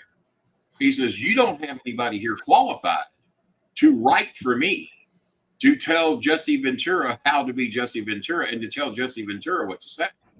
You don't have anybody here qualified for that. So are y'all froze or? No, just listen. Y'all was honed in. And Bob's face is so white, I couldn't tell if it was live or not. I did. I'm a zombie. It's the whitest Texas and Texan, I'll tell you. I have no idea why it gets. I got the Alexa. Now, it's a little AC like when you moved off to the right there. Okay. You're a little less white when you move there. Turn off the light in front of me. Yeah. So, but a great fucking interview, and I was amazed at how much that me and Jesse agree with each other on wrestling, especially on commentary. And Jesse and I both refused to do production meetings in OVW. I just said, no, I don't want to do them. Why do I want to know everything that's going to happen? That ruins the commentary. I understand one of us out there needs to know, not the color guy. You know, the play-by-play guy needs to know, certain things. But as color guy, I don't want to know anything. I don't want to know who wins. And Jesse said exactly the same thing. And I'd love to talk with him just to let him know how much we agree. I mean, even though I did it at one level and he did it at another. I did it for a long fucking time too. And I had the exact same philosophy. I don't want to know what's going to happen. Because he says, because if I know what's going to happen, it's no longer real. How can I react to something that I knew was going to happen? And I totally agree with him on that. And he says, no, I don't want any notes, no finishes. There ain't going to be no production meetings. We sit down. I call what I see in the ring, just like they do at a baseball game, a football game. If you knew the next play was going to be a touchdown, how exciting is that call going to be? He didn't say that. That's me saying that. If you knew the next ball was going to be a fly ball to right and the guy was going to tag up and score, how fucking exciting is that? Well, that's what you do to wrestling when you know everything that's about to happen, and especially if you're the color guy. So he said he put Dick Ebersole in his place, and he says, and he also talks about how he got the Predator job, and how he basically had to quit because Vince wouldn't grant him permission to do Predator. Without his agents, his people, his promotional people, he wouldn't have done. Now he did say one thing I pretty much disagreed with. When they started talking about labor and unions, Jesse was the one trying to get a union going. And he not only wanted a union for WWE, he wanted one for WCW. He said, I wanted the boys in Charlotte to join us. And, but he said he didn't go over this with Vince. He said the only person that knew about it were some of the boys and Hulk Hogan. And he was pissed that Hogan ratted him out. And he tells about how he found out Hogan ratted him out. And that's why he won't speak to Hogan to this day. He says, I'm going back. He said, but I'm not, no, I don't speak to Hogan. Hogan owes me an apology. When Hogan apologizes to me, maybe we can talk. And then Fleet says, well, it's been 30 years. He said, yeah, I know. Yeah, but he hasn't apologized. He ratted me out to Vince for me trying to help the boys. But what Ventura said that I thought was selfish, he says, okay, Vince, you don't have to worry about me trying to get a union. I got mine. I got my SAG card. So I didn't know this, but Jesse says just off the little work he's done in movies, he now gets about $54,000 a year as basically a retirement for being a SAG card holder. That ain't bad money for most people that have $54,000 of family money every month, because most Social Security checks aren't that much. Fuck, if you can get 30-something thousand in Social Security, you're doing something. And mine that's why a few years ago, a bunch of the wrestlers wanted to try to get royalties off the WWE network. And they should be, and they should have. And what Jesse said today, and this show this dropped earlier today. What Jesse said, he said, for all of us that have done television, he said, we were doing weekly TV shows. He says, everyone else that does weekly TV shows, they get health coverage, they get insurance, they get a check every month. He said, we ain't getting that. And we should be. And I should be one of those. I did weekly fucking TV shows for fucking years and years and years. And now my weekly TV shows are airing on the WWE network and about to be airing on Netflix, which I never signed a waiver. And it shouldn't matter that even if I did, which I did. We did weekly fucking television shows, more or less as actors or performers, whatever you want to label us as. That's what Jesse says he hates about wrestling today. They want everybody to be a fucking actor. He says now they have cookie cutters. They print out these superheroes, and then they tried to plug somebody into that superhero. They want you to be on TV. He says, when we did wrestling, you had to get yourself over. You had to figure out. He says, he's basically, I copied Billy Superstar Graham. There's no Jesse Ventura without Billy Superstar Graham, but I had to find the Jesse Ventura version of Billy Superstar Graham. Like with me, without Jerry Lawler, there's no Kenny Bolin. But I had to find the managerial version and the TV commentator version of Jerry Lawler and not exactly be Jerry Lawler. I mean, I thought I was going to be the wrestler version of Jerry Lawler because he said he was going to retire at 35. So I thought I was going to step in and do that. Well, when it was evident he wasn't going anywhere, and I told Nick Goulas this, he said, well, I'm going to make you the next Jerry Lawler. I said, well, he ain't going. He said he was, but he ain't going. He's going to be around until he can't pull the strap down no more. And if he hadn't had these strokes, he would still be in the ring and he would still be doing it. It was by hand of God he would. So I just had to take that and turn it into a managerial version of him, which I felt I could speak just about as good as Jerry. I don't have the memory he does to memorize the joke books and everything.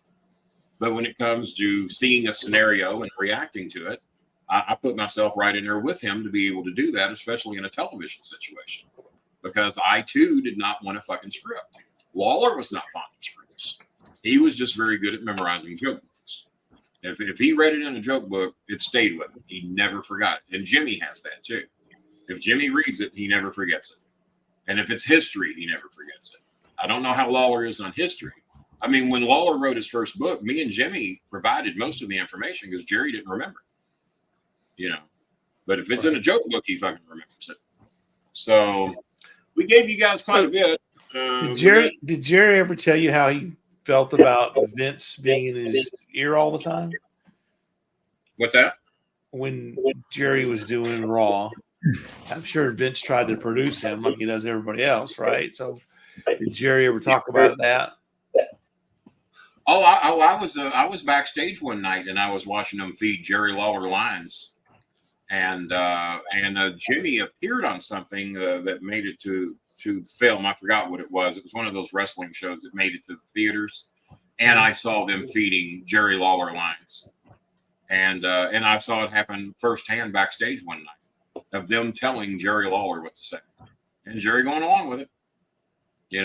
He didn't pull the Ventura and say, nah, he told me. I guess if the check is big enough, right? Oh, yeah.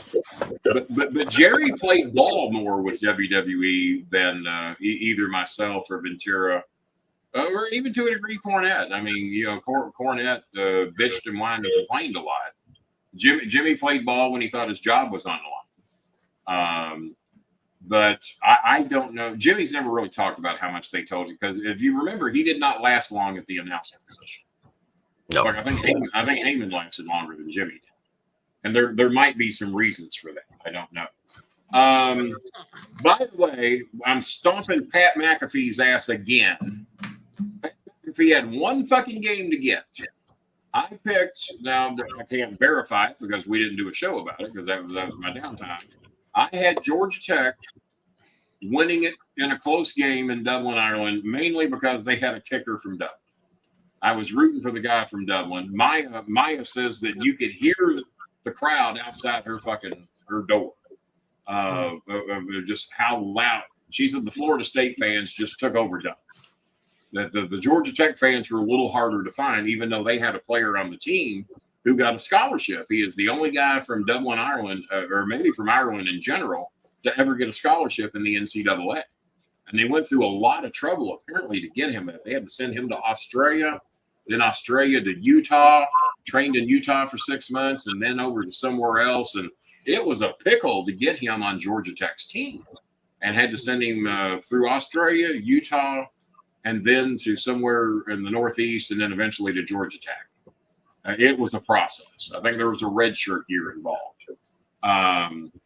So I had Georgia Tech winning it on a close game. Pat McAfee, Florida State big. Florida State will score lots of points on Georgia Tech. They win big, but by a lot. He didn't give an exact point. So he had one game to pick, blew it dramatically. But Seamus was on that show. Seamus was in Dublin for this game and was on game day with McAfee, and Seamus called it. Seamus had picked Georgia Tech. So me and Seamus outpicked Pat McAfee once again. Pat McAfee was horrible last year. I don't know what his record was, but it was terrible. Yeah, I think he was 0 and awful. I was once moving, but I couldn't hear a word. 0 in the season. 0 for the season so far. And they already had JR doing it. What's Iceman talking about? Kevin Dunn, not like the Southerners. Yeah. Kevin Gunn didn't like other people in commentary. That's why Jimmy didn't last long. He didn't. But that doesn't hold water because they had to bring Lawler and JR back several times. They were let go several times for various different reasons. And due to fan demand, they had to bring them back. So that doesn't hold water whether he liked them or not. The fans did. And Lawler and Jim Ross are as fucking Southern as you're going to get. Way more Southern than Cornette ever hoped to be. Probably even more Southern than me. Lawler and Jim Ross, even though I get told I look like Jim Ross and I sound like Jim Ross. I don't see that. I do not hear that. I don't think I look anything like him. I haven't had Bell's palsy recently that I know of. And I don't think I sound anything like fucking Jim Ross. Be that a compliment or an insult. But when we see all these YouTube comments, that's the one thing I see more than anything. I thought I was listening to Jim Ross. I thought I was looking at Jim Ross. I don't see it. I don't hear it. No. But a lot of other people, for whatever reason, see that and hear that. I don't think I sound a fucking thing like Jim Ross. I think it's Coltrane that looks like Jim Ross. Maybe it's Coltrane. Maybe it's Coltrane. It mixes up. Dead like him. But no, Kevin Dunn did not like the Southern announcers. And I still, to this day, I don't know, as much as I love Heenan and Gorilla, and as much as I love Heenan with anybody he sat with, God damn, Jesse was good. Ventura and Vince were fucking magic together. And he said, what other job do you have where you can sit out there and tell your boss what a fucking fool he is for 2 or 3 hours? You know, who else gets that job? And but I think it's 1 hour and 22 minutes. I encourage anybody who is a Jesse Ventura fan at all to watch this. If you like Chris Van Fleet, Chris Van Fleet just turned into a fan when Karrion Kross comes in and they start Jesseing each other. And but he knew who Karrion Kross was. He did not know who Will Sasso was. So they put Will Sasso on FaceTime, and Sasso's just fucking thrilled to be there. It's gotta be embarrassing. Chris Van Fleet made me do this. He made me do it, Jesse. I'm so sorry. And there's arguments as to who's better. And some say that Kross does a better current Jesse, and that Will does a better old school Jesse. I don't know. I actually still give the edge to Will Sasso. I think Will can go into a much longer. I mean, when I hear Will Sasso do it, I could just hear Jesse sitting down going into this fucking 90-minute story. Yeah, I think Will Sasso does a better just freestyle Jesse, where Karrion, if he's doing specific phrases, he's good at that. Those are really good. But if he's just become Jesse Ventura, Sasso was better at it. Well, they both had to do I Ain't Got Time to Bleed. They do that very early in the show. This shit happens early. So if you want to see Kross and give it a look. Jesse, that's in the first 5, 6, 7 minutes of the show. And you can tell Cross is in fucking heaven. You see him walking around backstage because they're apparently in Jesse's house. I wish they'd put Jesse's son on camera. Jesse's son, because Jesse will refer to his son about certain questions or refer, whatever. And they never put Jesse's kid on camera. So I guess I'm going to have to Google that and see what Jesse's kid looks like. And Jesse cries on the show, talking about Vietnam, talking about the rights that he had in Vietnam that he didn't have here. And he you know how I'll get on the show when y'all know I'm going to cry and I have to kind of lock up for 30 seconds to 90 seconds to kind of compose myself. Jesse does that today on the show. I'm going, God damn, me and Jesse more alike than I thought. How do you make Jesse Ventura cry? And but he also talks about how when I did Predator, I didn't have to act. Jesse did a show with his sons, and they look into conspiracies. Well, I saw those conspiracy theory shows. I didn't know the sons were involved in those. Unless you're talking about another one. I used to watch the show that Jesse did every week, and thinking, man, goddamn, Jesse's full of shit. Even hearing a lot of those conspiracy theories back then, you'd want to believe them, and you go, God damn, how full of shit do you have to be to believe this? And nobody loves Jesse Ventura more than I do. But another thing that me and Jesse have in common, he despises Trump with a fucking passion. And he despises Hogan with a passion. Not so much for the N-word, but that Hogan shit on him. And his hatred is over Hogan. I thought it might be for the racism. Because Jesse has been very much pro-rights for blacks for as long as I can remember. But his hatred is how Hogan fucked him up. And but when he got his SAG card, he backed off wanting to go to bat for the boys to get a union. I got mine. To me, that's selfish. Get yours, now help everybody else get theirs. We're all performers too. Not that I don't know how much it helps you for local television, but now that WWE bought the rights to our shows, I think I'm just as fucking entitled as anybody. I've got 17 years of history with that company. And 10 years when I was under contract to them. 10 years they were fucking paying me. Not as much as they should have, but it was something. But yeah, can you imagine the position I'd be in if I'd gotten paid royalties? And all the times WWE has shown my shit on the WWE network and Peacock and Netflix that's about to come. That's a shitload of fucking money. Even if I got paid at the bottom end of the scale. But Jesse's one of the few that got any money because Jesse negotiated his own deal. So, well, I guess I've whined and bitched and moaned on here enough. The donations have certainly dropped. Let me see here. Make a check just in case someone came through while you were telling interesting stories. Oh, no. They got their money's worth. They're done. They'll see me Thursday. Nope. Nothing else. 10:06 was the last donation. And it's 10:51. And you know what? We didn't get any of those $5 donations I begged everybody for. Not Jeff, who's in here very late. We got one new member. Come on, Jeff. Armando did get a new membership. Ice Maker, I thought you were going to be good for a little something after having a month off. Come on, Ice Maker. StarMaker, let Netflix know you have more material for a wrestling show. And get yourself. They may not do another series. But see, the deal that Netflix now has is with WWE, and that is why they don't think that OVW is going to get that season 2. And I heard this from the top, is that WWE is not going to want OVW involved in any wrestling on Netflix whatsoever. And that time is going to need to go by, and maybe they can shop season 1 to maybe Peacock or Hulu or something like that, and maybe shop a season 2 to another network. But they're saying we will not see season 2 on Netflix because WWE has put a squash to that. Well, that is what I heard. That's what I heard from people. I have. They'll cut into their audience or something. But Michigan Mike can say, well, Kenny was wrong if this shows up on Netflix because I'm right. Well, it's not like you wouldn't expect AEW shows to be on Netflix now, right? WWE said, look, we're the company that's on Netflix. You guys go repeat that. find them. It's like they wouldn't expect AEW shows to be on Netflix. Yeah. Right? Because different company, competing company. OVW is a competing company right now. Yeah. Are they though? Now that they're well, I mean, technically speaking, our library will go. Everything that OVW did from August of 1999 through April of 2008.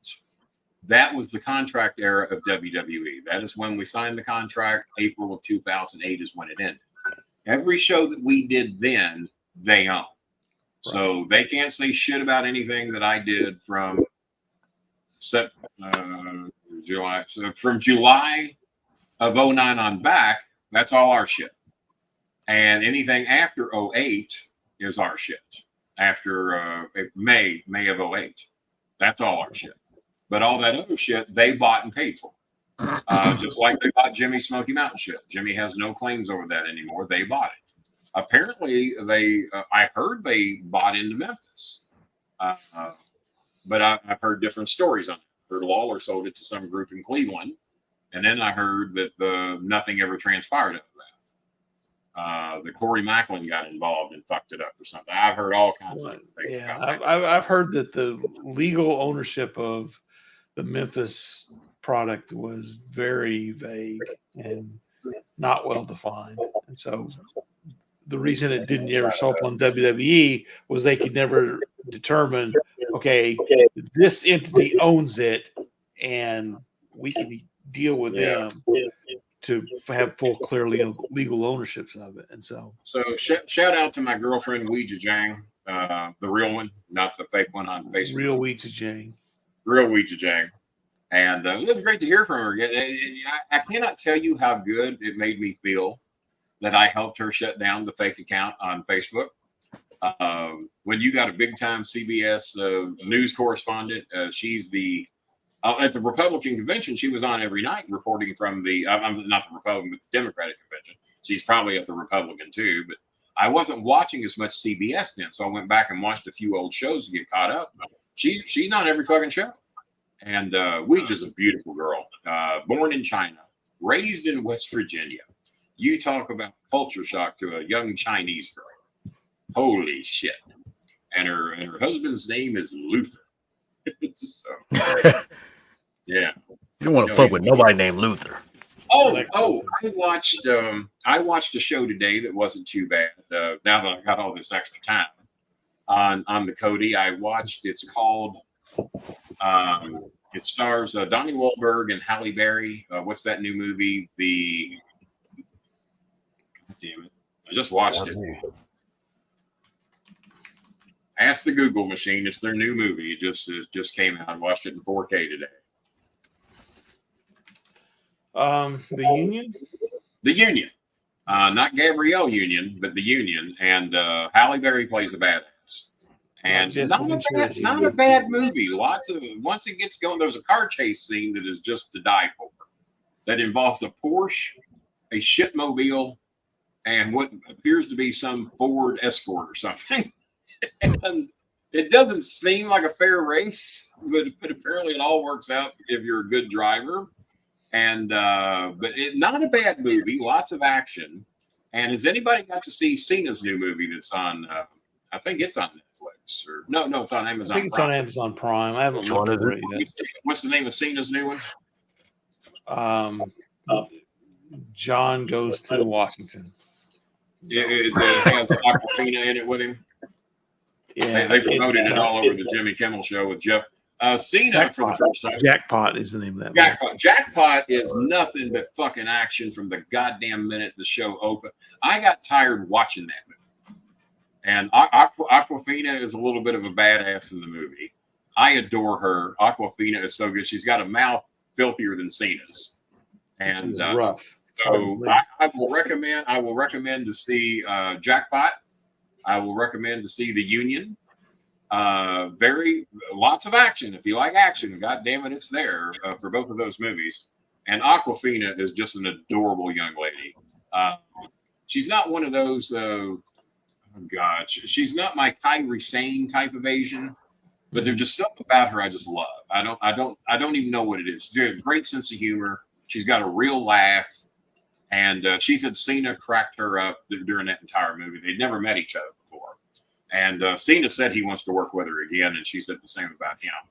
And they both did the Jimmy Kimmel show that was hosted by Jeff Goldblum, and Goldblum had never met either one of them before either. And he seemed to be rather thrilled with both of them.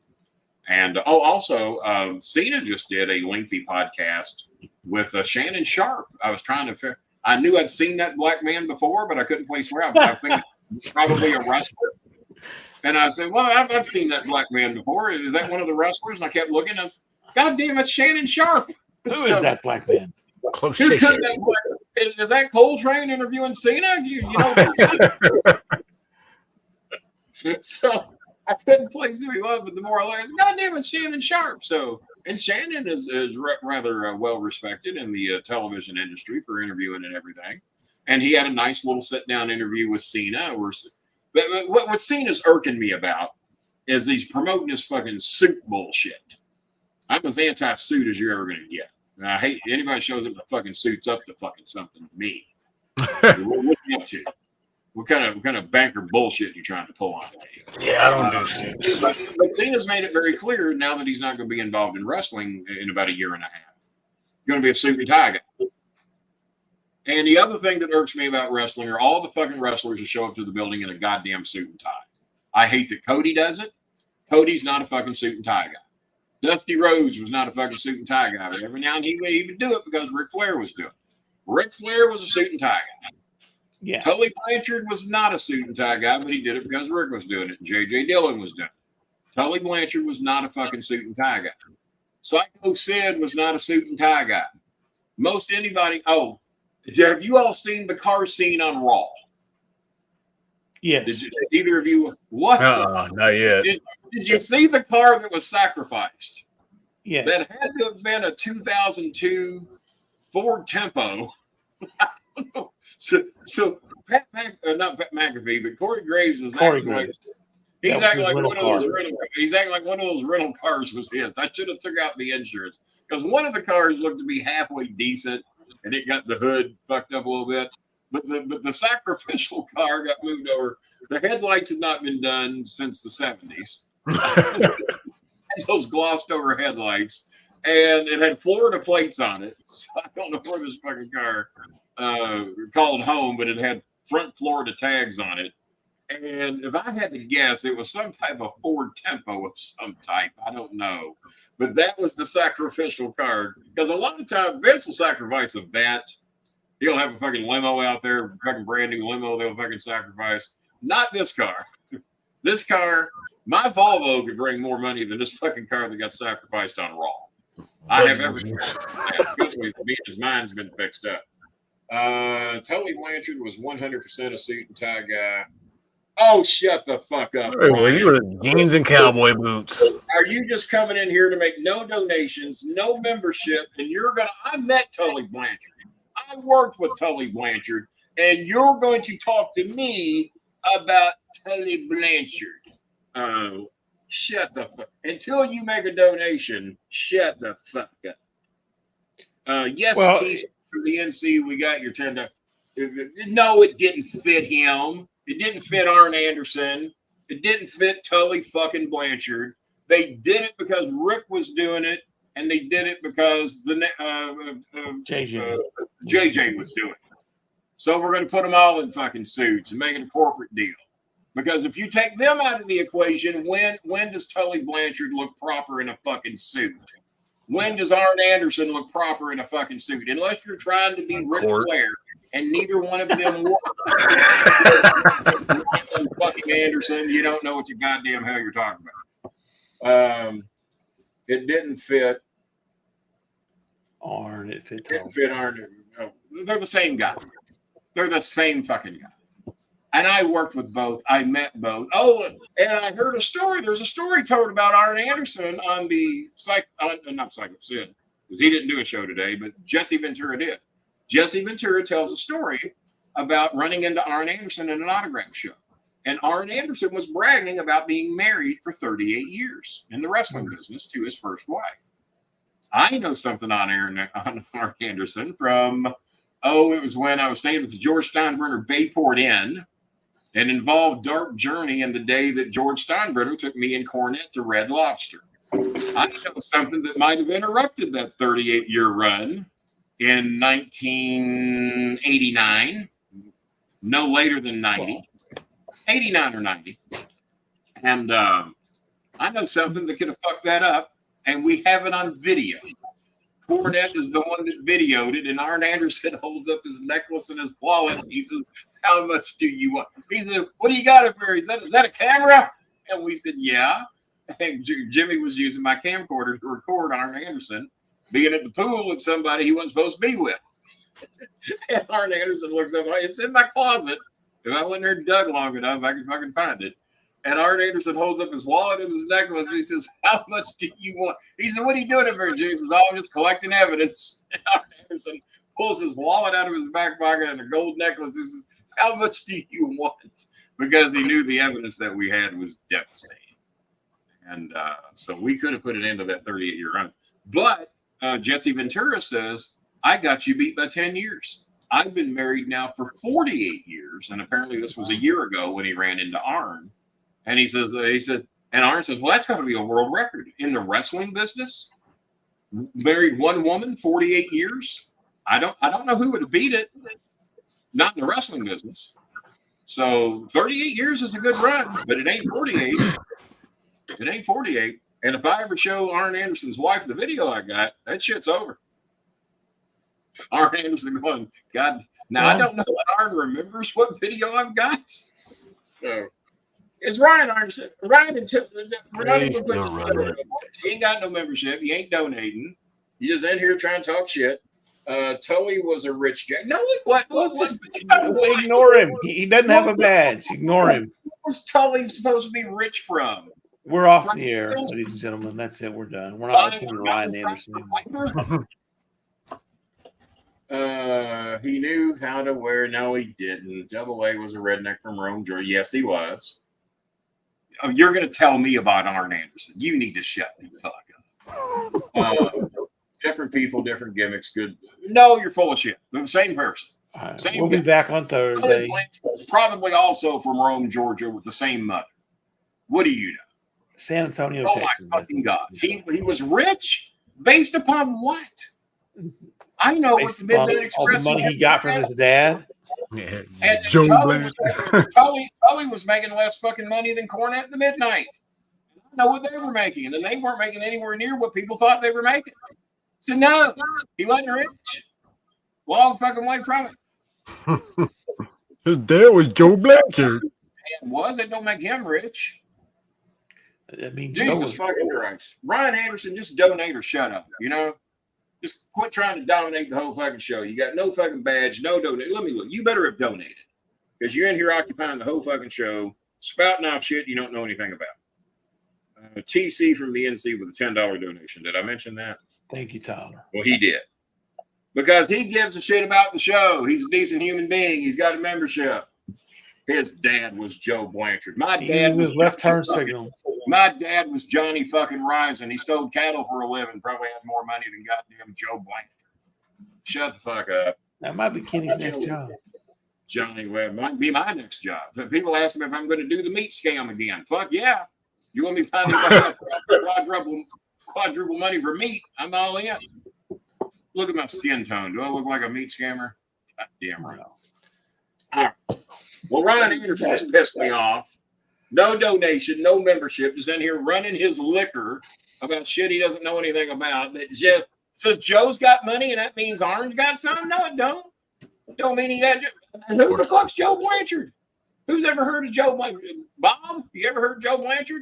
Just say you haven't. I Just haven't. fucking do the right goddamn thing and say you don't know who the fuck. No idea who he is, Kenny. Yeah. Coltrane, do you know who Joe Blanchard is? No, sir, I do not.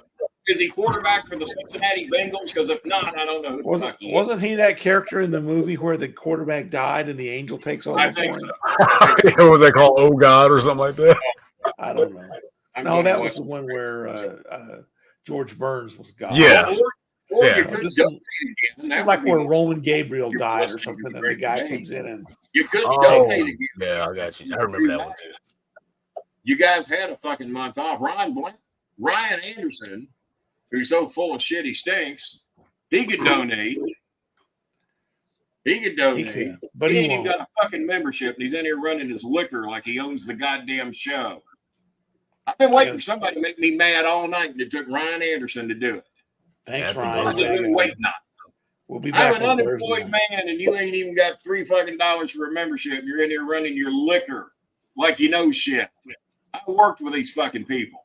I know what their goddamn salaries were. You never had a dad named Joe Blanchard. That was a fake fucking gimmick. All right. Now that I'm good and bad. We're not going to do college picks. We'll do some on Thursday. We'll do those Thursday. NFL No will reason to start do it tonight because the line could change. Shit can happen. So Florida State, have we seen the new rankings yet? I don't know why we look for two teams. Well, they had a couple other games. Yeah. But one of those West Coast games involving a new ACC team, they were down like 20 points in the fourth quarter and come back and won. They were down like 34-14 and come back and won the game. The ACC picked up all kinds of teams we didn't need. That's all because these West Coast teams. Yeah. There should not. How can you have 3 West Coast teams in the ACC? I hate the realignment. I hate that all the players are making more money than half the fucking NFL these days. It's just the 64 teams in the SEC. Ryan, I'm waiting on your membership or your donation.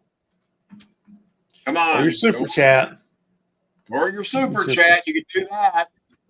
Come on, Ryan. You come in here and piss me off like this. Don't know dick.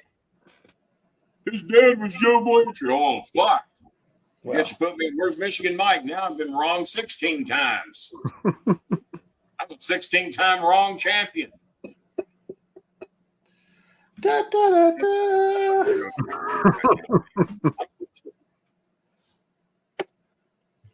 You want to tell me something about the Dolphins while you're at it? You fucking know it all?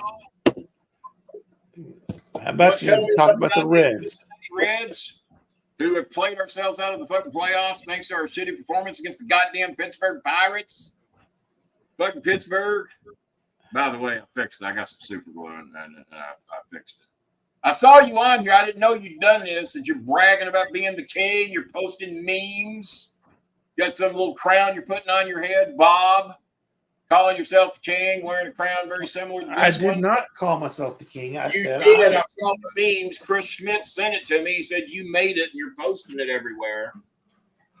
Chris Schmidt wouldn't stir up any shit. This is what I made. Yeah, said I made my own little crown. He said you're calling yourself the king. Said you're posting memes. The new king of podcast. Bolin's retired. He's out of the business. Yeah, that's the picture he sent me. Chris Schmidt, he'd never stir up issue. Speaking of Chris, did he upset Good Chris? We haven't heard from Good Chris in a while. No, we have not heard from him in a while. Good Chris has had a month off. Oh, my God. Let's see here. I've been trying to end this show for 45 minutes. Let's see. Art The Reds just fucked up my parlay. Okay, Mr. Kenny, Art Joe's family says they need rice. Yeah. Of course they do. That'd been $80 too. What's that? The Reds just fucked up my 4-game parlay. Mom didn't yet sell the motorcycle. So glad college football's there. Mom didn't agree with him. Okay. Yeah, Mom didn't sell the motorcycle when they tried to drop the price 15,000 fucking pesos. Maria's watching the show, seeing us try to raise money for her bed. Dustin Glenn Anderson. J9E, Dad, I'm sorry I only got to chat with you today because I'm only online because I'm so busy. The Cole Train has lasted as long as he can. He's going to take a Renee now. And I don't even have any because you have pesos in the Philippines. Y'all don't have pesos. I'm here again asking for help for my school. Please, Daddy. Oh, boy, you picked a great day to do that. Honey Rose. Let's see. How's your day?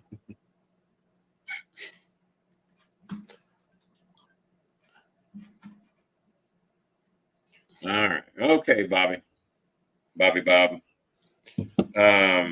We did. Did he just leave or?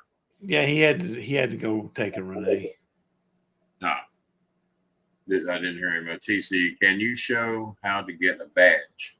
I need to renew mine. Are you on an iPhone? Then absolutely we can show you how to get a badge. We haven't done this in a while. We got to get the maintenance badge back. We've been here this long. If you're on an iPhone, go to YouTube in Chrome. Do not use Safari. Do not use the YouTube app. Go to the channel you want to join. That would be the Bolin Alley or the StarMaker Bolin Show, or whatever we call it now these days. At the bottom of your screen, you will see 3 little dots. ... If you click those dots, you'll see a menu. You scroll down through that menu, and there will be an option to request the desktop version. Click that option, and now the join button will be bright and visible. You can't miss it. It looks like the Aurora Borealis or something like that. And Jimmy Cornette will not kill Kenny Bolin again. No. Well, Jimmy was rich, because his mother had money. Yes, Joe Blanchard's mom. Joe Blanchard's mother, yeah. Still was. He's got the iPhone 14. Well, mine's an iPhone 10, so he's way ahead of me. Now, I got the Google 8 Pro, but I hear the Google 9's coming out. And AMC was up 2 cents in after hours today. You got to love that. Well, needs to get up that one then. So someone needs school supplies. Here they are. That's all. There you go. There's your school supplies. Yeah, apparently Art Gel's family's needing rice and school supplies, but they said they need rice. Worse. Oh, God. School supplies don't do much good if you're starving to death. They don't. The food kind of, which I've had to talk with some families about that. Why we buy these other things when you needed food? That would have been an idea. But yeah, I bet Ryan Anderson, he's probably saved up a shitload of money. He probably knows Joe Blanchard and could probably get a good sum of money. And all this knowledge of the wrestling business, along with knowing Joe Blanchard personally, he could probably get a big old thing. Kenny, I can understand the Reds because they're close by. He doesn't get any more answers. You have to donate to get an answer to this question. Yeah, you got to get it. If you don't know the answer to that, you've never seen this show as to why I'm a Dolphin fan. And yes, the Reds are close by. I've actually met Pete Rose a few times. I was invited to see. I've already given him too much information because he keeps wanting all this. He sat with Marge Schott. He sat with Marge Schott. Marge Schott because I wiped out a guy to get a Barry Bonds home run ball, and it got seen on the big screen. But that's not the only reasons. That's just a couple of the reasons. But I have sat with Marge, me and my son sat with Marge Schott by her invitation. God, it was among Barry's. He hadn't quite got to 600 and 50 home runs yet. It was in that area. I remember I got the ball in one of my little compartments over here. I've got the Barry Bonds ball and a few others. But I've told the Dolphin story 150,000 times. So I guess it's Ryan almost as well told as the meat. Ryan ain't watching on Facebook the way he's trying to freeload over here on me tonight. I don't know. Well, we're going to change it to members only next time. We're back to members only because did any of the non-members donate anything tonight? Well, I mean TC. Correct get his membership. Correct me if I'm wrong. Well, TC donated, but he's getting He's renewing his membership. Yeah, so did Jeff Gerhold donate? No, he did not. Did Billy Sellers donate? Jeff. He did not. Well, Billy will. Billy's Billy good. will. We're going to give that. Yeah, Billy's good. He's good. He's good. Sakasuka Samanaka? No, they did not donate. Not. David Holmes, Facebook freeloader. He was all over did the not donate. Show and then donated nothing. There you go. Brought nothing. Well, kind of like me, bringing nothing to the show. That's why we're idiots to make these shows anything other than members only. Because this is what we get. Freeloaders. Want all the answers, all the questions, want to get their shit in, and then they don't donate anything to help me or our people in my time of need. Yep. My brother laying in a hospital bed right now. They probably made him go to bed by now. They might have given him an injection to just put him down like a beached whale until they're ready to operate. Like a dog that's like the way you do. They All didn't righty. put- Well, we did all the damage we can do here for tonight. We'll be back Thursday night with maybe a few more stories. Maybe. Once Might be again, bad. if you were watching the show and you feel bad that you didn't donate anything, you can do that after the show. All the ways to donate are right there. And if you feel bad that I lost my job by a text message on Sunday morning, this is my new job. So Yeah. might even do some extra. I might be like Russo and just do 4 shows a day. Yeah. I might do that. Bob, you don't have to work all of those. That's good. Ryan Anderson will probably do them. He'll probably He'll probably show up for everyone. He'll probably be my new co-host, and he can tell me all the shit that I don't know. Welcome to the show, Ryan. Well, and then Michigan Mike can come on and tell you about all the mistakes that you made. All right. Well, I've ran out of drink, so I'm gonna go get me something to drink. We'll be back here Thursday night, roughly 9:05, give or take 30 minutes. And we'll do some college picks. No need for any. So why do we have 2 weeks off now? There's a super sticker. Look at that. There you go. Now, it wasn't much, but it was something. It was something. He They all add up. If you do did the nothing. absolute bare fucking minimum he could get by with, but it was something. Yep. More than Ryan Anderson did. Thank Correct. you, Saka Moramara or guy. Whatever your name is. I can't. I don't know. Saku Sakura Neo. I don't know. If I think I It was pronounced not that that right. great. Because Right. if the show had been great, more of you that didn't have memberships would have done it. Forgotten. Yeah. The So show's- great you didn't pay a dime for it. Thanks, Yeah, Ryan. So it was great for you. You got a lot of attention for free. So it was good for you. Yep. We'll be back